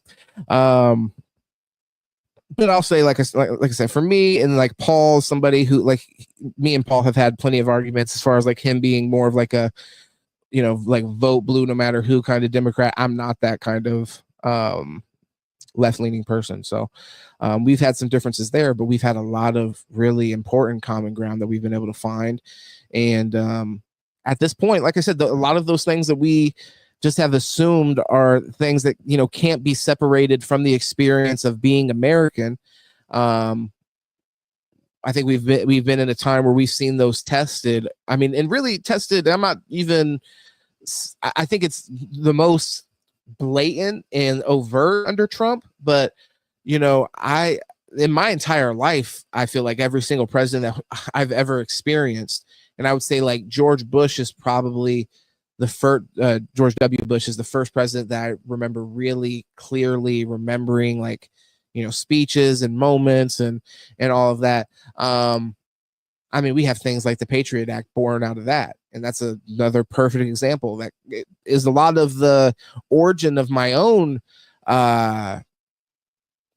paranoia around these issues. And like when I talk about this issue, a part that's really important for me to highlight and we saw it through the Patriot Act, is, you know, how they convince people to give up certain rights that are rights, like what I was just saying, like things that you would have thought of as inseparable from the experience of being American. They convince you to give those kind of things up willingly, based off of, you know, some promise of security, and that they're gonna, you know, yeah, they're gonna infringe on these rights a little bit, but if you're not doing anything wrong, you have nothing to worry about. We're just doing this to get the bad guys. You know, that's a really effective tool that ends up being used. And then, you know, as people kind of forget about it or whatever, move on, and then next thing you know, you have like the Ed Snowden shit. So yeah, I think I think it's an interesting time. We have to we got to stay on the ride. We got to see how it all plays out. I will say the kind of like forces against us and the powers that be, one of their biggest tools are making people feel like it's a kind of useless battle, and you might as well just like get the most that you can out of the system and not try to resist it, because there's no point in resisting it. So to be transparent, I do worry about that being the case. That the game's already so far down the line that people are waking up to it and it's already too late. I think a huge part of that being is like, as we start to really see the imbalance of labor issues, and another reason why like workers' rights and things like that are so close to my heart is because I think that's really where the leverage ends up being lost. And I think we're in the process of that already taking hold. So once that has kind of taken place in a society, what leverage do you still hold aside from some kind of like threat of violence? And is the threat of which I think is a that is a completely, that's an effective tool, I'll say. But how much of that threat of violence is actually actionable in a way to where it causes some kind of like change? Because the threat of violence goes both ways. And are we getting to a point to where some kind of I don't know, like cultural divide, it wouldn't even really the people that need to be affected to cause a change, I think we may be getting to a point as a society to where those people can insulate themselves from the actual kind of cause or the effect of their actions. I don't know. I think that's definitely a part of the question anyways. Well past that, my man. Nice. I love that. All right, let's read the rest of this. Well past that, my man. The workers sat fat and happy as their factories were sent overseas. The time to protest that was at the moment. Yeah, I mean, I agree with that. And I think that, the rest of society, there are still parts of our society that wouldn't be able to run without, actual human labor. But I do agree with you with your point as far as like the moment where we had the most leverage has come and gone, and we're moving into like a more automated society to begin with. So who does that serve? I definitely don't think in the long run, I don't think it serves the average person. Let's see, what else do I want to play before we got out of here tonight, because my daughter is up, so I got to get back out here and kick it with her. It's late. I gotta put her down with an elbow. Pow. Go to sleep. I just want to play this. This is just a nice little funny. I have those wrestling videos, but I'm gonna hold on the wrestling videos because it's just me and Wiggy in here tonight. So if Sandor or Yo Chill was in here, then I mean I'd bust down on some wrestling videos, but I think I could just save those for next time, because I think they would appreciate those. So I'll just save those for next time I go live. If every worker in America sat up and protested, it wouldn't make a difference. The rich man outlasts us. They can out-leverage us. They can retreat into their enclaves, even flee the country. Yeah, I mean, that's kind of what I was mentioning as far as like being able to insulate themselves from the effect of, yeah, Yeah. Yeah. So I think I agree with you to a large extent. I mean, I wonder, I wonder if we really have those kind of, because there's also people that are kind of in the middle of that. So people that are of influence, but aren't like insanely filthy rich. And like, for example, like some government officials. So those people may still be able to be affected, I'll say, without getting myself getting a visit from the fucking Secret Service. Those people may not be able to like totally keep a buffer in between them and the people if it comes to that. But I mean, I do wonder like things like January 6th. I mean, I think like January 6th, for example, could have been a really effective show of unity from civilians, if it would have been managed in the right way. The problem is always like organization and things like that. But I mean, that just being a show of strength to a degree. I mean, even though they look like absolute fucking clowns out there, but like I say, even when you see things like what happened with Minnesota, where the city ends up getting the police department gets burnt down to the ground and shit. Not that these are like the most effective ways to, cause that kind of like societal unrest. But I mean, those are just examples, Wiggy, that I can think of as far as like currently, where it's like, those kind of uprisings or riots, whatever you want to call them, they're not the most easy to just like completely snuff out, to be honest. And a lot of times those kind of like causes end up being, those are people that end up getting activated and impassioned around causes that are really bullshit. So if you really had something that truly people felt like they wanted to fight for and was a noble cause and people were willing to die for, if that's a thing out there anymore, people aren't willing to die for the cause anymore. What's that about, guys? Let's talk about it. But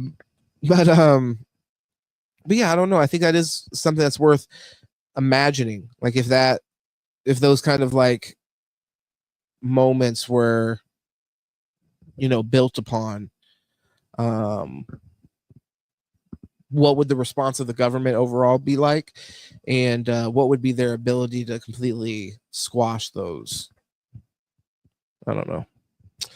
No, but they are the easiest for the powers that be to frame.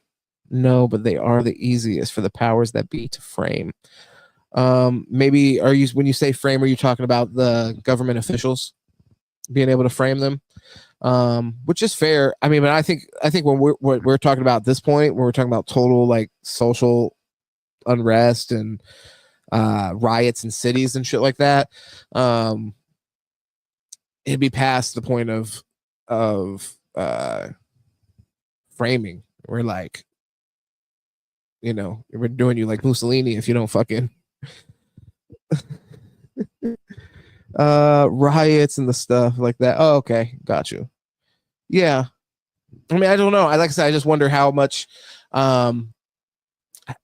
they're at peace just letting people kind of like burn their energy out, basically, is like some of the like what you heard as far as like the strategy from some police departments and things.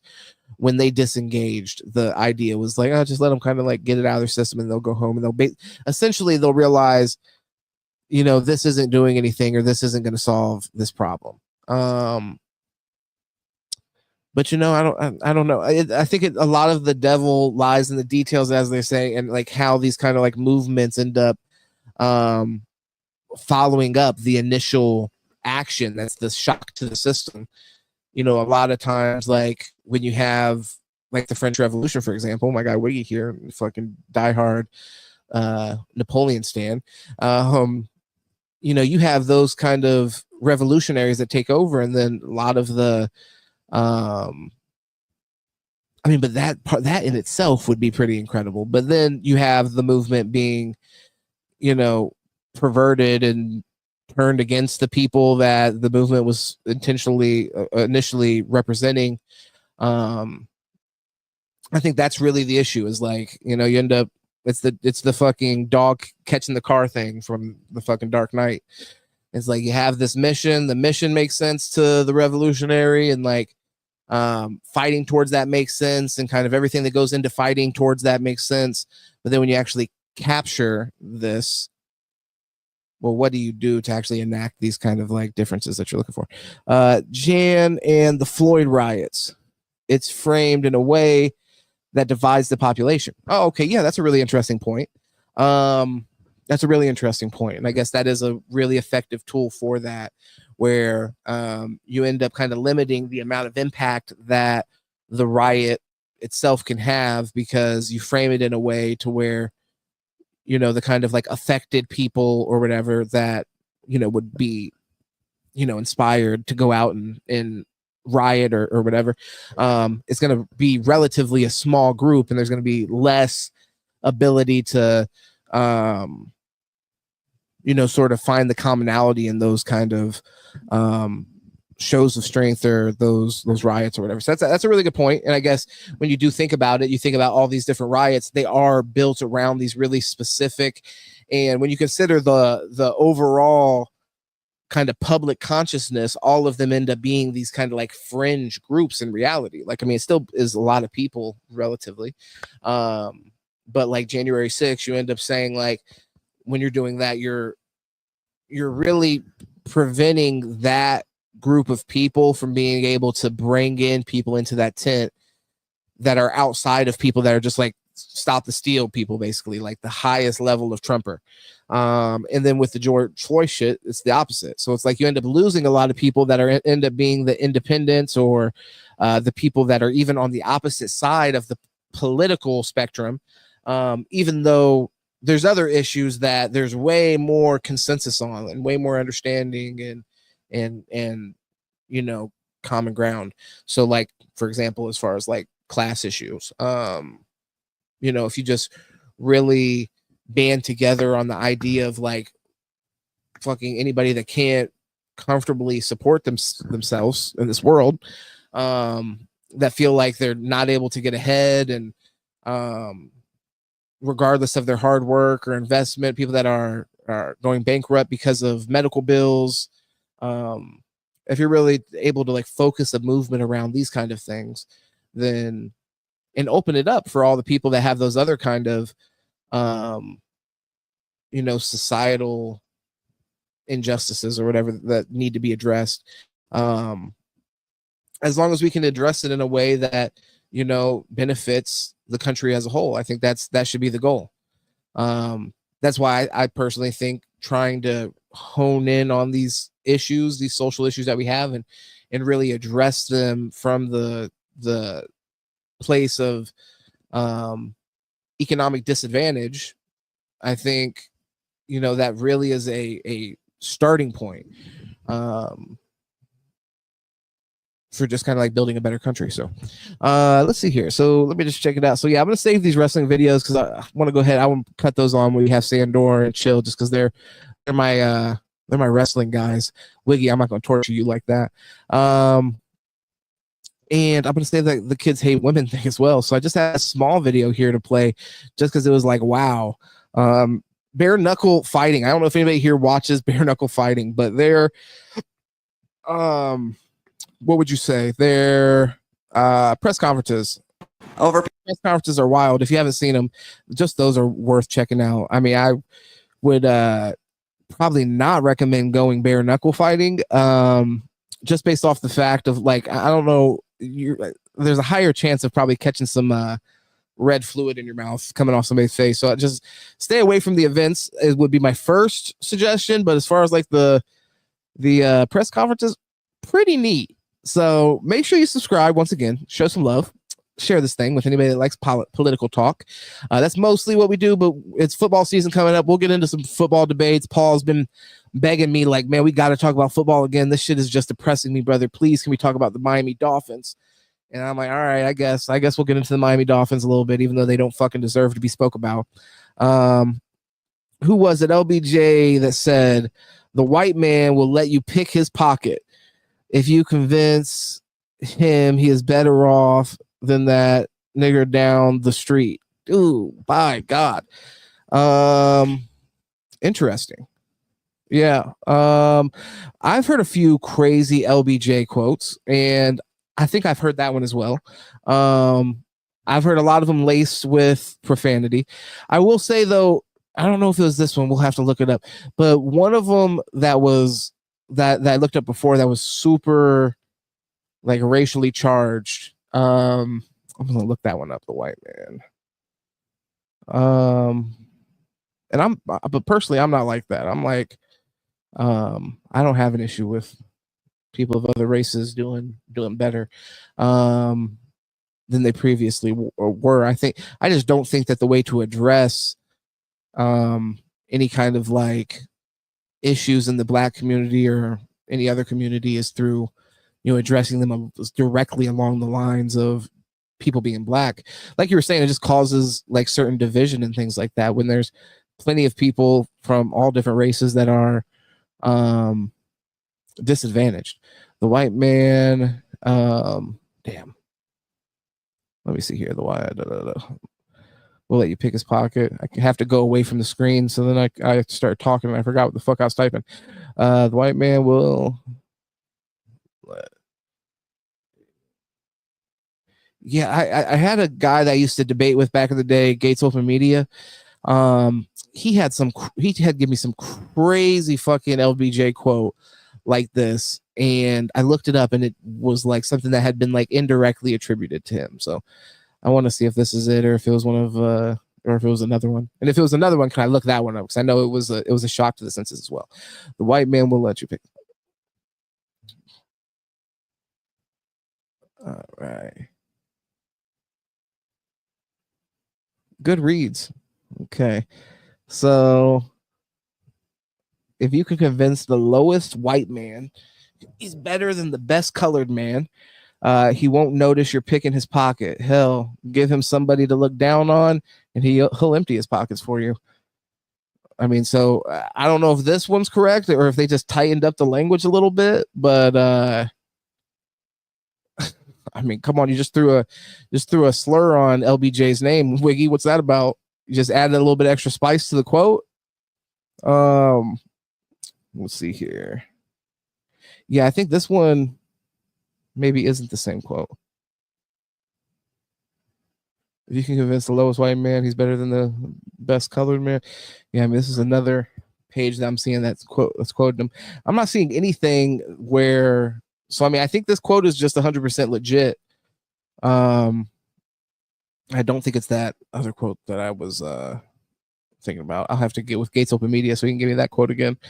You might have thrown a little bit of extra spice in your quote, Wiggy, just for the record, just for future reference. But if that shit was going on back then, imagine what they think of us all now. You're saying as far as like people thinking that way, I don't know, man. I think it's tough because, like you were saying, like for some people it doesn't have to be like a explicit conspiracy where everybody's like, hey, are you on the same page? Are you on the same page? Are you on the same page? Okay, let's go do this thing. But just my own anecdotal experience growing up, there wasn't. I never really got this kind of like, I don't know, whatever kind of like education would have came with just looking down on people of other races. I don't know. It's just like, I definitely don't feel as if from my own observations, like people of our age were like, that was at least reinforced. So I don't know. I think it was, some of it is like, it just generally, I think was a bit of a different time. Not that those kind of like sentiments don't still exist and persist today, but I don't know. It's an interesting thing. Yeah. Because I mean, I'm just like really thinking about his quote. It was more about the fact that they already knew how to play us off each other, like we are children. That's why, but that's why I say, and I said at the beginning of this here, brother, I'm not limiting my my brothership to I've heard the LBJ tapes. He sure liked to throw them slurs around. I mean, on this one, he was clean, though, it looks like. On this one, he was clean. That's what I'm saying. I think the quote that I got from Gates Open Media when we did that debate, it was laced with fucking slurs as well. I mean, it was a hardcore fucking quote. But that one ended up not being accurate. Wiggy, I mean, I never truly doubted you, brother. I figured if anything, I figured that the quote still existed out there, just maybe was something that gets like kind of like blown out of proportion or whatever. But no, it seems like that's exactly what he said. Maybe I spiced it up, but maybe they're spicing it down. Who knows? What's more likely? I mean, but the thing is, it's the same energy. It's the same energy. So you kept the same energy there, and I wouldn't argue that your energy was incorrect at all. And LBJ obviously was a racist. I was actually reading this thing the other day about Abraham Lincoln and him basically choosing a vice president whom he knew was racist and knew was kind of like, which I mean, racist, you know what I mean? I'm saying racist, even like past, like I'm taking the relativism out of it, and I'm saying like even for his own time was kind of racist. And to think about him like kind of like putting somebody with that kind of ideology in the second chair is just a really interesting decision when you consider that. I don't know, just random, but just this whole talk about presidents and like racist presidents and shit, all of them, but just made me think about that because I just recently was reading that and like just the kind of thought process behind it as far as like trying to unite and kind of like show this kind of unity with the South with choosing a Southern senator. But then I guess you just kind of like think you're fucking immortal when you end up becoming president, like fucking Trump. You can get shot. Maybe you got shot, maybe you didn't get shot, whatever. But you just think that you can't die and you're not going to die. Like just how, like, as from Abraham Lincoln's perspective, he's like, I'll put whoever the fuck in that seat because I'm going to be president forever. Like the end's nowhere in sight. Boom. It's fucking, yeah. Well, the next thing you know, everything that you fucking were fighting for is getting fucking turned right back around. Like you fucking dumbass. Just interesting. Is that not a calculation that you make? I don't know. But this is how we'll end it anyways. Just random. This is just for fun. These ladies are just going back and forth and just talking wild, and I just got a kick out of it. So we're gonna end the podcast tonight with that. These wild bitches going back and forth. They're gonna bare knuckle fight each other. So no gloves. Just get their hands wrapped and just bust each other's fucking face up. These fucking two fucking demons. And we're just gonna listen to how they talk to each other and how much they respect each other. Abraham's vice, yep, Johnson, yep, 100%. Yes, he was anti-black vote. He was also wanted to destroy the South completely, though. So he hated traitors more than black people, I guess. Oh, so what I was reading was actually about it because they were making this kind of connection between how we handled Nazis after World War II, and then how we handled domestically, people that were in the Confederate Army, and a lot of those people ended up going on to hold office.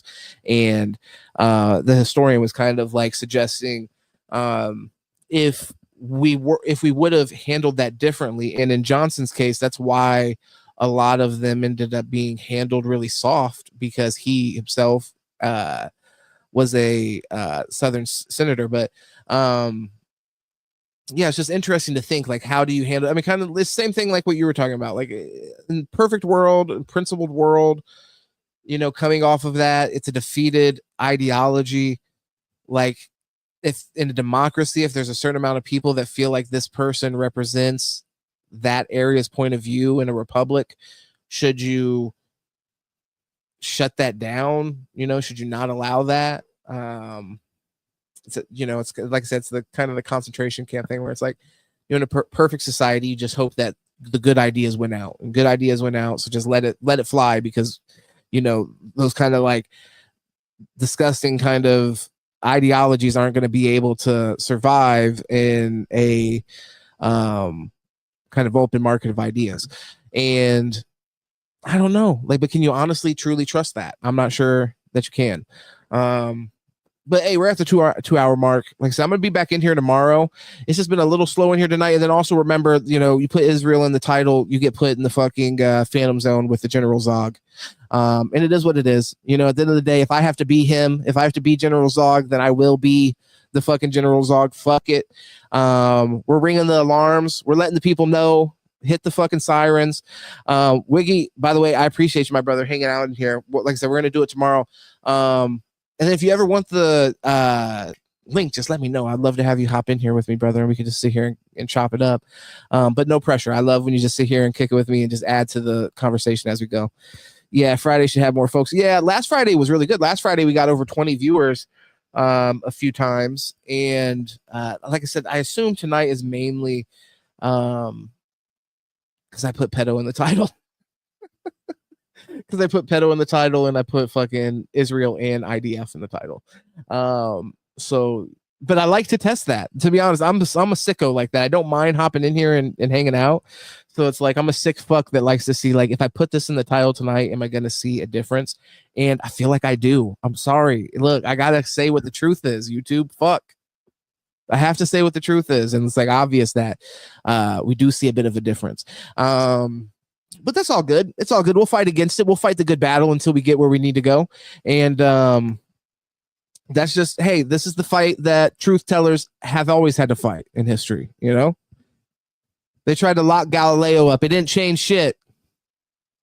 We still fucking we're still rotating around the goddamn sun. Okay, no matter what you bitches say. And at the end of the day, it's a big fucking General Zog in the building. Signing off. Let these two bitches fucking go back and forth. And I should have actually kept this for when we talk about the do kids hate women, because these women just really bring it out of you. But let's go ahead. I just want to, like I said, do a little bit of a promotion for BKFC, which I'm not being paid by. Obviously, fucking nobody pays me to do this shit. Believe it or not. So, but yeah, BKFC, they have some of the craziest fucking press conferences, and I just thought this was wild and it was of note. But again, I have to say a special thank you for Wiggy rocking with me, man. I appreciate you. And also fuck you, YouTube. I gotta say this again. And Wiggy, if you ever have time to do this experiment, I'd like to hear from other people's perspective. But whenever I type in my fucking channel, it like suggests some other shit. So this is Sit in Politic. Find me Sit in Politic on all platforms: Instagram, Twitter. You want to send me a direct message and talk about the fuck shit that's going on and see how I really feel? Hit me up there. Sit in Politic. But if you go on fucking YouTube and you type in Sit in Politic, it brings you Sit in Politics and then suggests you a bunch of fuck shit that doesn't even say Sit in Politics in the title. So what the fuck does that mean? It's not even based on relevancy, because now you're showing me a bunch of shit that doesn't even have Sit in Politics in the title. If anything's close to Sit in Politics, it's your boy here, Sit in motherfucking Politic without the S, goddamn. So this is the fucking shenanigans. So when you type in Sit in Politic, instead of showing you what you're looking for, it shows you Sit in Politics and shows you a bunch of bullshit. And you got to see at the top right underneath the search bar where it says, do you want to see results for what you actually searched? So then you click that and then it'll show you Sit in Politic. But think about how fucking retarded that is and how many extra fucking layers that they're creating to get to just the fucking what you're trying to get to. How much they're trying to shit. We're already a small channel to begin with. You don't have to make it motherfucking more difficult, please. And if you put Sit in Politic podcast, it still brings you to some retarded shit. So you got to literally type exactly what the show is and then click a little link underneath the search bar. Because even if you type the actual show, it won't show us as results. It'll show Sit in Politics. Which, by the way, that show doesn't fucking exist, does it, YouTube? Sit in Politics doesn't exist. So when I type in something that is the exact fucking name of a show, that show should pop up. YouTube, what the fuck's going on? Is YouTube zogged out? Does Big General Zog have to fucking visit the YouTube offices? see what's going on? I hope not. Flip the switch and let people find the motherfucking content, God damn it.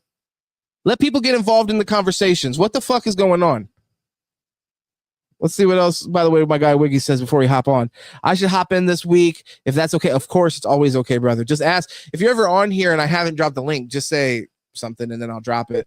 But usually I get in here and I just get going.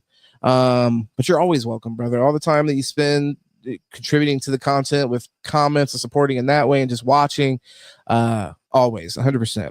No matter how many times you say the N word, I mean the Nazi word. I should hop in this week, but we should focus on some cool history or something Egypt, the megalithic shit. I know it's kind of not politics, but it segues into asking questions about our educational structures. Hey, I mean, brother, if you ever have an idea you want to dip your toes in, maybe just hit me on the Discord or something, and then we could try. If there's something specific, if you want to get in here and not just shoot the shit on that, like specifically what the current events are or whatever we're talking about. If you have something like specific that you want to get into, absolutely, just hit me up and let me know so I could either, prepare the content if I have to prepare something to like pull up and show. But I'd love to facilitate that for you. And, if you have any questions, if you're ever trying to do some shit on your own, I'd love to help you any way I can. So, just ask me. You definitely have it's a treasure trove of information. I love to be able to bring that to the rest of the audience, whether it be through the videos or, like I said, just in the comments. You do a great job as far as providing provocative thoughts and good information for us to kind of go off of. So yeah, you're always contributing to the conversation, but if you wanted to hop on here and talk about something specific, I would be honored, my brother. Like I said, just let me know a specific day that works for you. And damn, what else? That made me think of something else just a minute ago, but then it poofed. Problem is the world gets more and more egregious every day. So it's hard not to talk about it constantly. Oh, no, 100%. That's what I was telling Paul, man, because like I said, we used to work in quite a bit of sports into the channel. Like I would talk about sports equally to politics at least. But yeah, it just came to a point to where every time we were about to go live for a podcast, I'm like, none of this shit. Like, I don't even feel good talking about sports after I'm talking about starving kids, just, when it's something like as silly as it sounds, I guess, because I mean, we were talking about sports, while we were talking about like the fucking invasion of Ukraine and shit. So I guess I'm kind of like downplaying that a bit, to act like that's not egregious in its own right. But, maybe just a different kind of level of sensitivity to it for me or whatever. But yeah, it just, like I said, there is just so much and it's so egregious, like you said. And like I was getting at earlier, it's like things that you were like, well, sure, these would be one of the last things to go, like trying to skirt around due process or whatever. Those are things that would be some of the last kind of liberties that we would see gets peeled back as Americans being a free country. I mean, that is genuinely like propaganda growing up in this country that you grow up to believe, and also you relate that to your own identity. So when that is being challenged by, the institutions that are meant to protect those kind of ideals, yeah, I mean, it's like, how can you not talk about that? And how does that not, and then how do you go from talking about that to fucking, LeBron James or some stupid shit? I don't know. But I love sports, and definitely football. We'll get into football as football season's swinging back around. There's no way that we can't get into the Miami Dolphins. I'll get in here for the first 3 weeks while they're in the playoff hunt, and we'll talk about the Dolphins, and then they'll be out of the playoff hunt. And then they'll be back to fucking depressy, stressy, fucking the bombs got dropped again. Oh, no, I know. Not silly. Hey, thank you for that. Thank you for that, Wiggy. In a way, it does go hand in hand. Mix up the tragedies with a little bit of bread and circus. But Wiggy says, not silly. It's sports. Sports are the opiates of the masses. It's just something a person can wrap their heads around. The world's evil and our lack of agency calls us to hide in our shells, right? Yeah. No, well put. I mean, but for me, sports, all my teams fucking suck ass. So it just is like it's a microcosm of the world. It's not like I'm not feeling the overcoming that some people are like, Tom Brady fucking won it. Man, things can be good in the world. It's like I said, I'm like fucking week 5, and I'm like, this fucking team fucking blows. Why did my fucking dad ever tell me to fucking root for this team? Why did he brainwash me? Now I've brainwashed my own daughter into a fucking life of misery watching these fucking overpaid cucks fucking throw this football around the fucking field for no goddamn reason. You get your fucking hopes up, and then you just get them fucking dash. It's like, this is my hobby? Really? No. So, you know. But hey, in its own way, it's like showing you how to process it, you know? It's showing you how to process the starving babies when you're like, fucking another, Tua was hurt again? Another concussion? Seriously? You're like, damn, this reminds me of those hospitals being fucking exploded. But yeah, no, definitely the lack of agency. It kind of reminds you of that in a way, you know? Like, oh yeah, I really can't do anything. But if you're a sick fuck like me, you convince yourself you have all the answers and you fucking waste your money betting. But look out for that UFC. That's another thing I kind of want to get into, is some degenerate gambling on YouTube here, and sharing my picks so more people can waste money like me. I don't really. I make a little bit of money, to be honest. Let me not talk shit about myself a little bit. I'm being a little bit too self-deprecating here. I feel that, yeah. You know, God bless the people that actually get to watch sports and enjoy seeing their team win. But I just look at my daughter and I'm like, Jesus, another generation just fucking subscribe to fucking constant heartbreak. Like I said, and by overpaid fucking cocksuckers who don't even fucking respect the team that you're rooting for. If you're a fan of the Dolphins, then your fucking best players every couple of years are like, fuck this, I want out. This organization's a fucking joke. So it's like you root for them, you buy your kids fucking jerseys, then you find out they're fucking serial fucking SA offenders, and they have fucking 10 kids from 9 baby moms in the last 3 years. I'll give you fucking 3 guesses who that player is, you son of a bitch. And then it's all good when you're fucking, you have 2,000 receiving yards, but once you're fucking struggling to even stay on the field, you better keep your fucking dick in your pants, you son of a bitch. Before we fucking get the Miami fucking Broward goddamn police department down here to fucking throw some cuffs on your bitch ass. We're talking about Tyreek Hill. Fuck him for everything. All right. Let's not go to bed angry. I got to hop off here and I'm going to kick it with my daughter a little bit. Then I'm going to try to get her to go to sleep because, like I said, she just opened up the door a little bit ago and I'm like, why the fuck are you awake? But it's like she feels when I'm out. She might be one of them. She might be one of the chosen people secretly. She's my secret handler. They fucking page her ass out of her sleep. Say, yeah, we need you to go get that fucking stupid ass Goyim that we put you with. I mean, you need to get him in the fucking house. He's out in the fucking garage again, talking about too much fucking truth, talking about how we're fucking recalling our pedophiles. Crazy world we live in. But yeah, I'm gonna go ahead and do that, my brother Wiggy. Like I said, thank you again. I can't say it enough, and we will just let me know as far as like if you have, like I said, like a specific vision for something you want to talk about. I'd love to share the platform with you and let you go in on that, and definitely have a conversation. And then also, like I said, if ever you're trying to put together some content like that on your own, I think you would have some really interesting perspective. So I'm down to help you out and try to help you figure that out if you need my help. But I mean, something tells me that, if you wanted to do that, you would have that under control, no problem. But I want to volunteer my help if needed. Yo, Chill, thank you again, brother, for popping in here. White Jesus, we need you. The white man is left. Oh, I had I guess I'll have to wait for tomorrow. I'll be back tomorrow. But I had another video that I wanted to show you, Wiggy.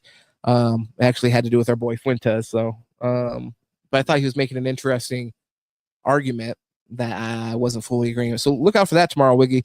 When I hop on here, I'm gonna probably have that one, and that is he's talking about basically, he's talking about Gavin Newsom was fucking based. So we'll talk about that. I'm curious your opinion on that. But without any further ado, because I'll sit here and I'll keep going. BKFC, the Wild Bitches, they're talking their shit. And I just want to go ahead and end it because it's a wild fucking clip. Much appreciated. Much love. Subscribe. Share this content. Don't hide me. Don't hide me. YouTube's already doing that. Israel already put me in fucking the phantom zone of Zogness. And so do what you can to help get the word out. Get the good word out to the people that we're here, we're kicking it. We're in good spirits, having good conversations, showing love, and BKFC. Let's get it. Overpower me, her reach. She has an 8-inch reach on me. She has no idea what she's dealing with. I don't go down, and people are going to be able to see the best misfit that night. They get to see me go up against a bigger, supposedly stronger fighter. We'll find out October 4th, but I have the IQ, I have the skill, and I have the physical endurance to take everything that she has. I'm better in every single way. I'm not worried about a damn thing. The only thing I'm little worried about is she's not going to make weight. That's the only thing. Are you hungry over there, Burga? Not at all. Oh, yeah, I'm sure. Well, let me go to you, Jessica. I mean, this is a cut you haven't had to do in a while. It's kind of new territory, but you are fighting to be Queen of Violence, and this is a fight that means a lot to you right now. Are you worried a little bit about having to cut that weight to come down and face Christine Faria and what you might lose in the process? No, I've never not made weight. So anytime she wants to say, oh, I haven't made weight, there hasn't been a problem in my entire MMA career or bare knuckle. There's no fear there. She says she's not afraid of me, but you can hear her shaking in her voice. Seriously, she says that there's levels to this, yet she's highly underestimating my level. But we'll see on October 4th. You almost got knocked out by a 115-pounder. Who? You got wobbled. You, bitch. You got wobbled. You got wobbled. You got wobbled. I got the knockout. You got wobbled. You keep saying you're going to knock me out. You got one knockout. In the 11 fights that you've had, you haven't knocked out shit, career. bitch. Whatever. I'm 10-1 over here. With 10-1. You've lost one. I wouldn't even be happy about Okay. that. Why are you bragging about something so shitty? Do you want that to be the face New of the Jersey, female you guys division? ready for the Really? Queen of Violence? You guys ready for the Queen of Violence? They're not done. Keep on. We I didn't might have realize it how up much here I on the had here. stage. We are doing face-offs after this, by the way. All right, let's go to the Lone Wolf, Mike Trezano, looking to I didn't get realize win we had number more. 2. Would either one of you be willing to stand up and say that you're willing to be friends after this fight ends? No, fuck that bitch. She's a cum-drunk cockaholic. I'm good. She keeps bringing that up, but I'd beat her with cum in my mouth. A mouthful of it. Oh, I'm sure you do. Yeah, I would. See, you even agreed to Hey, it. you're that's it, easy guys. work, and that is the pun intended.